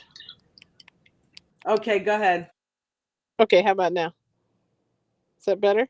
Yeah, that sounds to me. Can you still hear me? Yeah, it's me. I have to mute my mic while you're speaking because my Oh, okay. speakers are right there. I just wanted to make sure because mine was doing some weird stuff earlier. But yeah, I think just to bounce off what you guys were talking about, like I think having peace of mind is what is so important, and I think we all do what we need to do to make ourselves feel better and live as well as we can. And if it, you know what I mean, I think when you think about, being sick or dying, for me the peace of mind is trying to take as good of care of myself as possible. And when you think about the legacy, also just to like tell other people how they have control of their health. Like I was saying that in a comment on Facebook the other day to someone who said they feel like they're not making a difference. It's like, even if you help one person, you're making a difference. Like what you do with your stream, if somebody's suffering or struggling mentally and they hear this and it kind of turns things around, it doesn't have to be like saving the world all at once, but Facts. it Thank you. definitely helps me to not have the fears that I have, and like I think we all have, dying, because we have more stuff we want to do. That's my thing. Like, I don't want to go right now. I have more things that I want to, do that I haven't done yet, and I want to experience the world. Yeah, it's Jen. You're so right Absolutely. about that. I totally agree with you what you said, Jen. And just to piggyback on what you just said in regards to the fears about dying, like it's gonna be weird when I say this, JJ and Jen. But I don't fear dying. I just, there's some many fears I've had to confront in my life the last few years, and now, just really knowing myself and confronting people about, like, those are some of the things I've struggled with. You know what I mean? For some reason, I've never really been, not never, but death has not really been a fear of mine. You know what I mean? I don't know if it's because just like you, JJ, like I've kind of, I come so close to it. So it's like you're not really scared of it, but I think right now life is what I want to go through, you know what I mean? And there's fears that I had to get over just to get here, you know what I mean? So for me, I'm more focused on living my life right now and Right, live right. going through it and everything instead of always wondering about the inevitable, which is death, So for me, just going through that and living the life that as peaceful as it is, that's better. You know what I mean? Because if I focus too much, I catch myself focusing too much on death. If I do that, then I'm not able to focus on the things I'm supposed to focus on that make my life nourishable. You know what I mean? Not So only that, it's like you got to think about the message that you're sending to the universe. If you're constantly focused on your death, then you will bring about your death. If you certainly. focus on other people's that, you know what I mean? It is, you're Mhm. talking about the law of attraction. When you focus constantly on that, like when my aunt died of colon cancer, I focused so much on the fear of it that I ended up getting it. And you could say, well, it's genetic. Yeah, I mean, she was my great aunt. It was my grandmother's sister. It's not, my mom didn't have cancer, my grandmother didn't have cancer. It hit me. So I Right. really truly believe a lot of my mental frequency had a lot to do with pulling that disease into my existence. Yeah. So I know That firsthand along with the reality of this stuff. It does happen, it does exist. You can do that.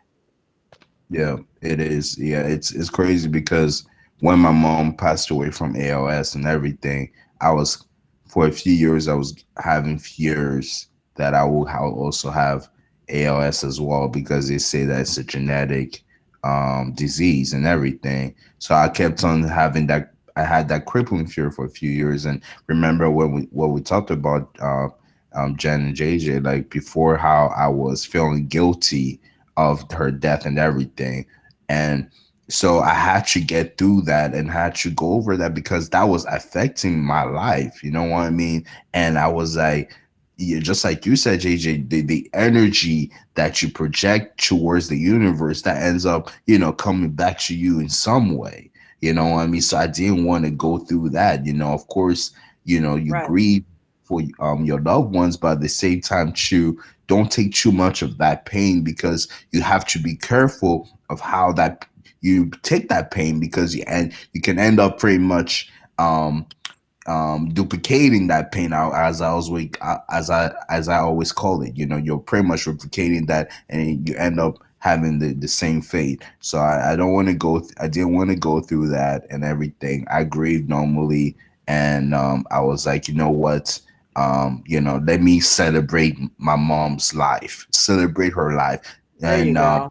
even think about how she passed away or whatever, what she celebrate her life. And that's the best way you can take whatever good energy that your friend or your significant other or your parents or whoever, if they pass away, can take whatever good energy they had and celebrate their life in the way that you want to celebrate. That way you're not going to replicate Right, that right. I Absolutely. Jen, think were you about to there's say something? two. yeah. Yeah, I definitely will. I think that two things bouncing off of what he said. One of the worst things I know that I experience, and I'm sure it's like this for a lot of people, but I Mm, think guilt is one of the hardest things to deal with when it's you, because it's like you can't escape that. You can't say, well, this person did that, so that, caused me to do this or that. It's like when it's something that you feel bad about, like if, like you said, you were grieving, even though it probably wasn't something that was necessary. But in that grieving period, I think we all reflect back, did I spend enough time with this person? Like, I know I did that with my grandmother, because when she passed away, I was like 19, and I had just gotten out of that stage of, when you become like 14, 15, you start hanging out with your friends a lot. But we were like, joined together up until that point. And I definitely felt a lot of that, guilt when Mhm. that happened, even though at a young age. And I think guilt is still something, like, you could ask Dawn, like, I'll feel guilty about something, and she's like, you shouldn't feel bad about this or that. You know what I mean? Like, Yeah. it wasn't, anything you could do, even in little situations. You know what I mean? Something Mhm. that someone else does. I'm like, I feel really bad for them. I wonder if I could have did something. It's like, like, I think I have a lot of that from that experience, just because Yeah. it's such an early age. And that's another thing. I think fear of me dying is not even as, for me, I have a fear of other people dying that I love more Mhm. so than even myself. Wow, Yeah, we that's talk about the separation anxiety that we have, which can you can say that it's healthy, but we've spent, most of the past 13 years by each other's side. Even when we were doing the delivery business, we were in the car together. So, when I say that I did have anxiety about her leaving out, especially at nighttime without me with her, is she going to, and knock on wood, we have not had any accidents, in that whole time. So I'm like, is this going to be the time that she's not going to come home to me? Oh, it fucks with me deep. And it's yeah. like, it's like you can't focus on that because you bring things like that about. So, what I've done was I've come up with an expecto patronum, if you will. Those Harry Potter fans know what I'm talking about. I focus on a good vision that moves me, and it doesn't necessarily, because remember, the mind can't differentiate what's true and what's not. So I have a vision of Jen and I being on a remote island somewhere, both of us with long flowing white hair, just kind of chilling on a beach, saying, we made it through, didn't we? You know what I mean? And Yeah, yeah. it's a beautiful dream that wells up inside of me every time. And when that other thing hits, I replace it with that, because that's just as strong of a feeling, but on the good side, as opposed to the negative feeling of her getting in an accident or something happening in her body, and us separating. The fact of the matter is, I tell her all the time, there is 10 years between us. Chances are, most likely, I'm going to go before you. So, I want her to be okay, and I know she will be. God forbid she goes before me, and I know I will have to move on, because that's just the way things are. But that is not something that I look forward to. So I try not to focus on that. You know what I mean? And it's a Oh, very hard thing to do. But it in is. the end, you know, it's inevitable, and it will eventually come for us all. So it's just, you know, at some point we will be separated, by death. So that is something that's inevitable, that's going to happen. I just choose to focus on us being here while we're here. And then whenever something does happen to separate us, focus on it in that moment. That's been something that's been very helpful to me to internalize and live by. And it's helped me kind of self heal against those negative thoughts. Oh yeah, I think that's sweet that you do feel like that. Of course, with a significant partner such as Jan, that you have, and you guys spend so much time together. And I think it's like I always say, the marriage that you guys have, between you guys, the relationship that you guys have, it's beautiful. You know what I mean? It's an example of true love that a lot of people like me, can learn. You know what I mean? Especially on this journey of me dating. But it's, I Yeah, think it's a great representation of true love. And of course, it's never a good feeling to lose a significant other and everything. But the learn yeah, my the grandma went through it. My mom went through it. You know what I mean? So I'm like, yeah.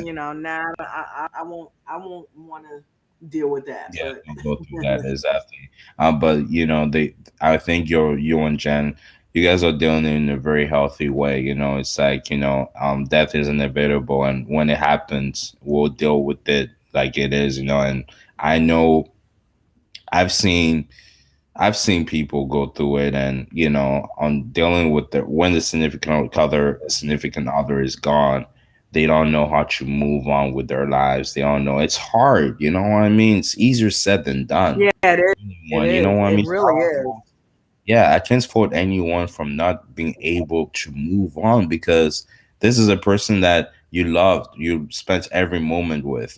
You've I mean, goodness me. I mean, if you had kids with, you bought things with, you've had, moments Yeah, with, more importantly, so for anybody to expect you to move on like that, it's not going to, it doesn't take 1 year, it doesn't take 1 month, takes a while, you know what I mean? For yeah. anybody And to just, I told her, listen, I'm at a stage in my life where a yeah, relationship is not my end all be all. And if and when that happens, and if she is first, I'm good. You know what I mean? The love of my life I experienced, I had, and I don't need anything else to come into my life. I'm not saying that, I'm gonna block blessings, but I'm good. At that point, I wasn't looking when I met Jen, and I damn sure won't be looking after Jen, because she's gonna be a hard act to follow if that were to ever happen.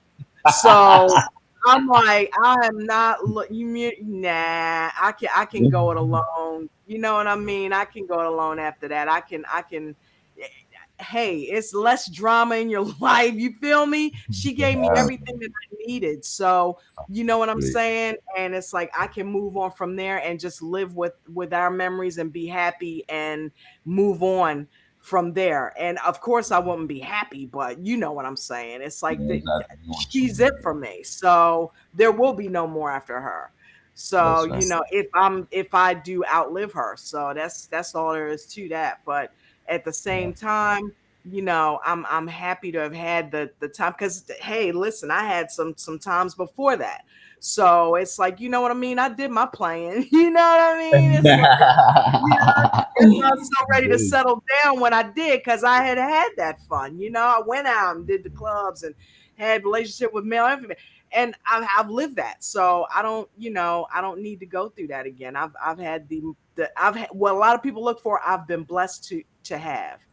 Yeah, So yeah, and that's my person. So there is no other. You know what I mean? If that were to yeah, happen, that's it. So, but yeah. in any event, I don't want to keep dwelling on that. You know what I mean? So, and Yeah, I'm not never. asking you to do that for me. To each his own. But at the same time, it's all relative. You know what I mean? Yeah, It's all relative. So I'm happy for the definitely. time we've had and are continuing to have. And I look forward to that day sitting on the beach with her with long flowing white hair. You know what I mean? And I For believe sure. that's our future. You know what I mean? Most definitely, most definitely. I mean, it's. I think it's like I said, it's beautiful, and it's we all deal with situations as they comes. You know what I mean? Like, and I Yeah. think that's a great lesson for me. Just dealing with, because sometimes we take too much at the same time. We think too much about what the next thing will happen. Or like Yeah. right now. Like, there is enough things for us to focus on at in the moment that we are in right now. So there's no point in carrying that burden of the future into on right now. So like that's how I deal with it. You know what I mean? It's Yeah. like No reflecting and projecting, that's that, not reality. that's It how doesn't exist only in yeah, your mind. And exactly, what's real is what's happening in the moment. So, exactly. So Jen, you got anything you want to add before we get off of here? She there? JJ, you yeah, there? Yeah, I kind of hear something trying to happen there. Um, it's you funny know, you're in car, JJ. yeah, she's the original JJ, right? She's the original Jen Judd, baby. She's the What we gonna original call you? JJ. What we gonna call you, DD? No, but check it out. The funny thing is, and you and I both know this person, I'm usually Hmm. DJ. Yeah, those who Wow. know me in my personal life, I've always been DJ.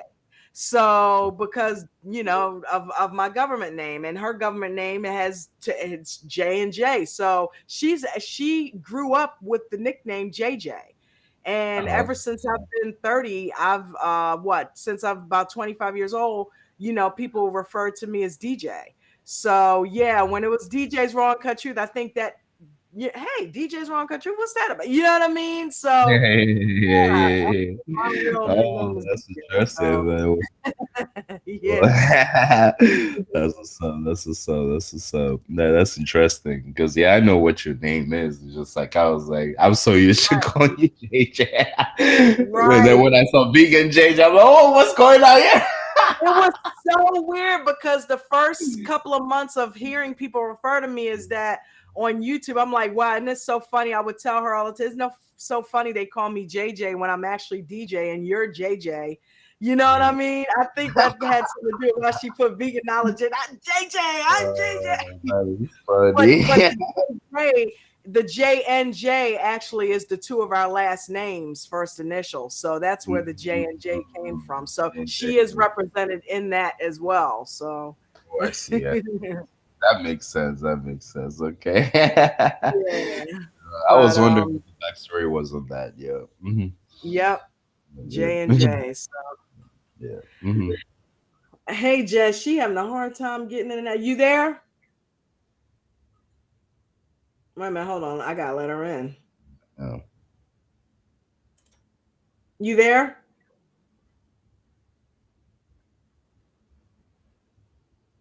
I don't know what's happening. She keeps coming in and going out.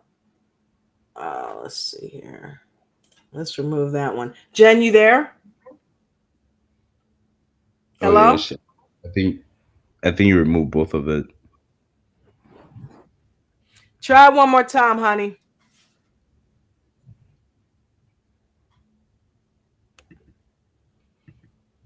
Gotta love technology, right? Yeah. Now I'm Hello? here. I can hear now. Can you hear me? Yeah. Okay, cool. I think what kept happening is every time I had to go off of the stream for a second, usually it'll stay playing and I can like maneuver because I had to click delivered on that. And every time I would go out, I'll come back in. It lets me in. I can hear you guys, but you can't hear me at that point. So I was like, okay, if it doesn't work this time, I'm just going to drop out. I don't want to keep interrupting you while you're trying to talk. But there was one last thing I think I wanted to say based on something that you guys were talking about. And of course, I had to throw the health stuff into it. But it was about when you said that sometimes genetically you might be predispositioned for something. Well, there's a lot of information that I've read. It's not, it might be a genetic thing that you could be predisposed.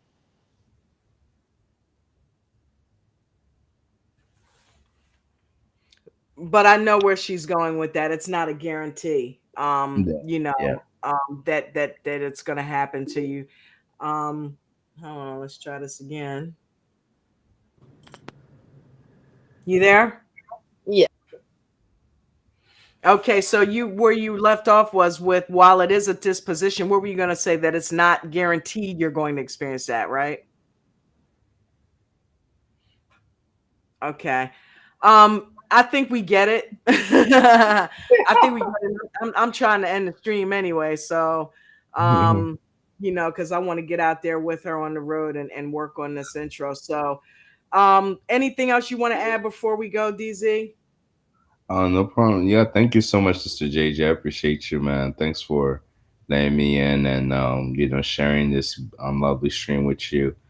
Truly, I Yeah. appreciate it. Thank you One very one much. more shot. One more shot. You Jen, you there? Yes, I'm also wondering if something's weird with the link because I can't see my actual picture on there. All I see is a blank space. Okay, and that's how it was before, but now I see your picture on there. Oh, okay, cool.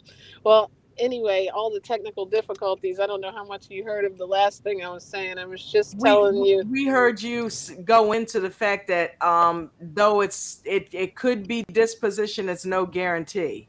Right. It's just that there might be a blueprint there for it, but if you don't manifest it, then it doesn't happen. And there's so many things that are like that people don't realize. In that awesome video you helped me put together about how we have control of our health and we don't realize it because we're given so much misinformation. But like, I was just talking to a lady who actually was diagnosed with stage 4 cancer and reversed it with a plant based diet. So, just little things like that. When it comes to death and genetics and everything, you can prevent stuff, and you can, like, if that's a fear you have, or you feel like your family has a history of this or history of that, you can always be in charge of it. And I think that was like his message in the book, like, and also the one you listened to before, the lady Jen's book.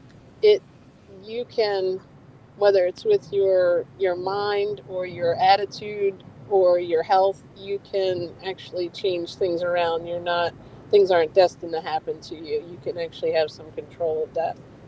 I think that's all for now. Sounds that I finally got to speak. That's awesome. Can you guys hear Yeah, me? yeah, I can hear you. Okay. Yeah, Yeah, yeah, that's absolutely true. And it's so funny because I always tell Jen, I said, I wonder if there is some truth to me manifesting that, because the fact that there has not been a recurrence of it, because I know how that works now. And talking about it, there's no longer a fear or a negative energy around it, because I realize that that is what frequency is used to bring it into my life. So I can talk about it and not think that I'm going to get it, or see a commercial about it and not think that I'm going to get it, because I realize the power of that. So when you learn how to master controlling that thought process and what you're letting into your existence with your thoughts, you can really begin to navigate that and yeah, bring things in that you want, and actually think about things but not manifest what you don't want. There's a science to it. And when you come to terms where you're able to figure out how to do that for yourself, it's very enlightening. it does, man. It is really like me, man, and for me, honestly, that's how I want to live my life. You know what I mean? Not having to focus on what could be, what could have been, or whatever. Just focus on now. And because a lot of times, we I sense my buddy when my buddy gets pain, like when my buddy gets you know pain, because I have, as you know, I have anxiety issues, and I know Hmm. when my anxiety gets out, like that day the whole situation happened, I could not Yeah, sleep, and my anxiety was really high, and I was just walking around the house a lot and everything, and yeah. couldn't, so for me, had to remind myself to breathe and everything. But it's just focusing on things that I'm like, after what made me calm down, but it's like, yo, what am I really tripping about? It's nothing crazy and all that, but those situations can really get you to the edge, so for me, it's all about knowing that there's a lot of situations that you can focus on right now, and know what you can do about it, and control what you can control. Just if you can't control certain things, man, just let it go. You know what I mean? And that's just it. You know what I'm So that was been my issue for a long time, and I've had to kind of fix that, and over time, and I'm still doing it. So that's where I'm at. It's a daily thing, right? Really thing for sure. Yeah, yeah. Never It's a forget. Absolutely. daily It's a thing. journey. Yeah, it's I a journey. am I am gonna go ahead and try to bring in that poem. Jen wrote a beautiful poem about becoming a vegan, that I remember one day tried to give me a call, and I told you I was working on a video for Jen. Yeah. And I when she read the morning she read it to me, I Yeah. thought, wow, you know, you got to you gotta put that, we gotta do a video on that. I Hmm. immediately started seeing the video in my head and went Hmm. to work on it. And I said, first off, let's get you in GarageBand. Let's record your voice, read it into GarageBand. We put the reverb on it. And if you guys will allow me, it's loading now. I'm going to go ahead and play the video for you. All Let right. me go ahead and put it in here. Okay, so it's loading now. It's uploading into Restream. But yeah, I thought, wow, that's a really beautiful poem, and it needs to be, something that we put out there in a good way. Let's do it justice. You know what I mean? So she was like, okay, okay, cool. So she recorded. She read into the microphone and recorded it in, and I went on ahead and found some royalty free background music. Boy, I tell you what, YouTube is not playing with these copyright claims. Hey, listen, my channel may not be here tomorrow. I went. There was a channel that I was referring people to that had a lot of these audiobooks, and they took the channel down for copyright claim issues. Wow. So I'm like, oh shit. And then I went and looked at my own thing and saw a copyright claim for all the stuff that I've done the past couple weeks. Oh wow, So that's great. while we were on this stream, I looked at that and I was like, holy shit. There's like 10 feet of them, dude. So Well played. hey, this channel may not be there. And I noticed they came up under another name. So I mean, I can always just recreate a new channel. I'm gonna lose all those original subscribers. But hey, it may be meant for me to start from ground zero. You know what I mean? Yeah, So who knows? If I do it, if that does happen, we'll see. But at least now you know the backstory as to why. You know what I mean?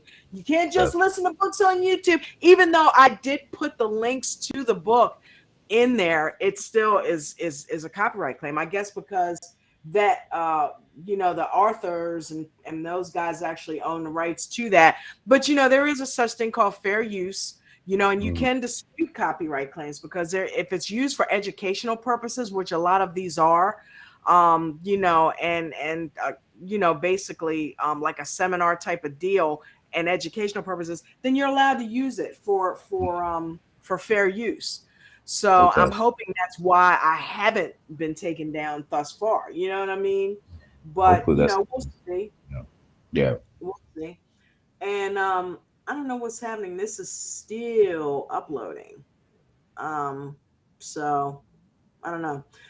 But it is on her channel. So, and I do have the link to her channel will be included in this video. So you can always go watch it on her channel.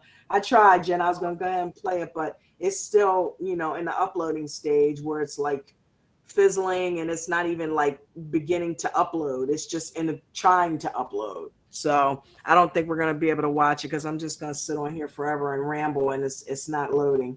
So I'll make sure to check it out. Yeah. yeah, check it out. It's a really good video. It's a really good video. She put a lot of thought into that poem and it's really cool. So with that Perfect. being said, thank you, DZ, for coming on here. Thank everybody that joined the chat in the stream today. Make sure you hit the like button on the way out. Share if you care on all forms of social media. And we'll do this again Monday. So Monday we're gonna do the financial thing, right? Yeah, we get on it, man. Let's go. Yeah, Okay. so I'm excited about it. Definitely it's gonna help you, me, everybody else is gonna be watching on Monday. It's we're definitely going to go deep into it and start out how trading can help you with your gain financial freedom. I'm excited for that. I was Yeah. thinking about doing the Secrets of the Millionaire Mind book next week, but I don't know that's going to be possible now. But something that Yeah. Jen suggested was to maybe do some type of a summary on it. For sure. And, just do a talk on it and do a summary on it and maybe play a couple of seconds of it or something like that. And Yeah. maybe that's how we can get through the algorithm and through the rigors of YouTube copyright issues. You know what I mean? Because that's a really, really good book. It teaches people how to think with regards to money and how to stop your poor. And I'm saying that with quotation marks, poor thinking. It doesn't mean that, you're making fun of Yeah. somebody who's living in a poverty area. It's basically poor as in anti-rich thinking. There's a way to think if you want to bring money into your life. And there's Yeah. habits that you can develop. I mean, And that's just the truth of the matter. If you live in a poor environment and you're taught to have a certain mentality. Because if everyone if a lot of people in the poor environment have the mentality to get out and make money and have their own business, the certainly the amount of poor people in the world will lessen. Wouldn't we say that? You know what I mean? So it's all about the mentality at the end of the day. Not to say that's easy to get out of the mud, but if you have the mentality to get yourself out of that mud and have your own, and get your own, you know what I mean? It's definitely possible to do so. So certainly, I'm looking forward to the stream and everything. Next week, that way we can teach people how to get out of, especially when you live in a third world country as a states. There's so many opportunities for you to make money, but this specific way of making money with trading, man, you can live a life that you want to live, man. Really, Definitely. And I'm looking forward to that. for sure. And Jen, the video did upload. So DZ, I'm going to go ahead out with this video. All right, no And problem. yep, it is Jen's poem on becoming a vegan. If we can become a plant-based nation, we could get off all our medication. We want to keep doing things like we were, donating to organizations claiming to fight for a cure. But the cure is already in front of our eyes, and it's time for us to wake up and realize. We may not want to believe we have control. It's easier for most of us to metaphorically live in a hole. So many stories of how being plant-based has reversed disease. It's funny that we can't stop eating meat with ease. We want to continue to look for the answer, yet people have reversed even cancer. I think finally as a nation, it's time to give people the truthful information. Your hard-earned money is what you pay to take your medicine day after day. Sadly, there's a lot of money being made in people staying sick. This has to finally make something click. We have to have this revelation that a cure means not selling medication. There's so many myths and misconceptions, but it's eye-opening once you make the connections. That meat and dairy are causing insulin resistance. It's not sugar and carbs causing diabetes, for instance. Scientifically, our bodies are not set up like carnivores. We model those who eat plants. If you can heal, why not give it a chance?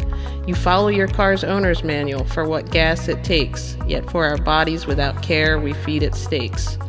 That's like giving an unleaded car diesel to drink.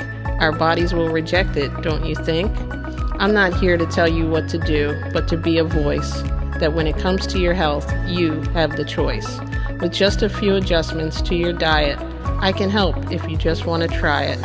I've found testimonials that people have reversed every ailment and disease by simply eliminating meat, eggs, milk, and cheese.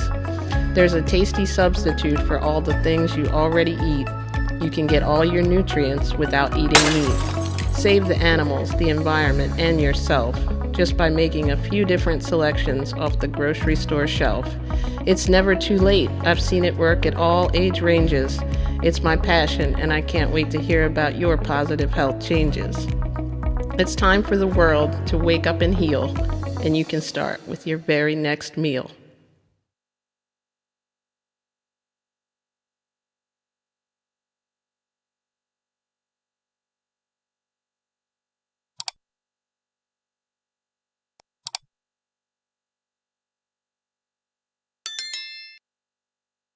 Been listening to the Midday Meltdown Party Over Here with J&J Video. Don't forget to like and subscribe if you're feeling the vibe, and please share if you care on all forms of social media. You can support the content on this channel by donating to the Cash App link that's been provided in the description of this video. Thanks again for listening. Peace and blessings.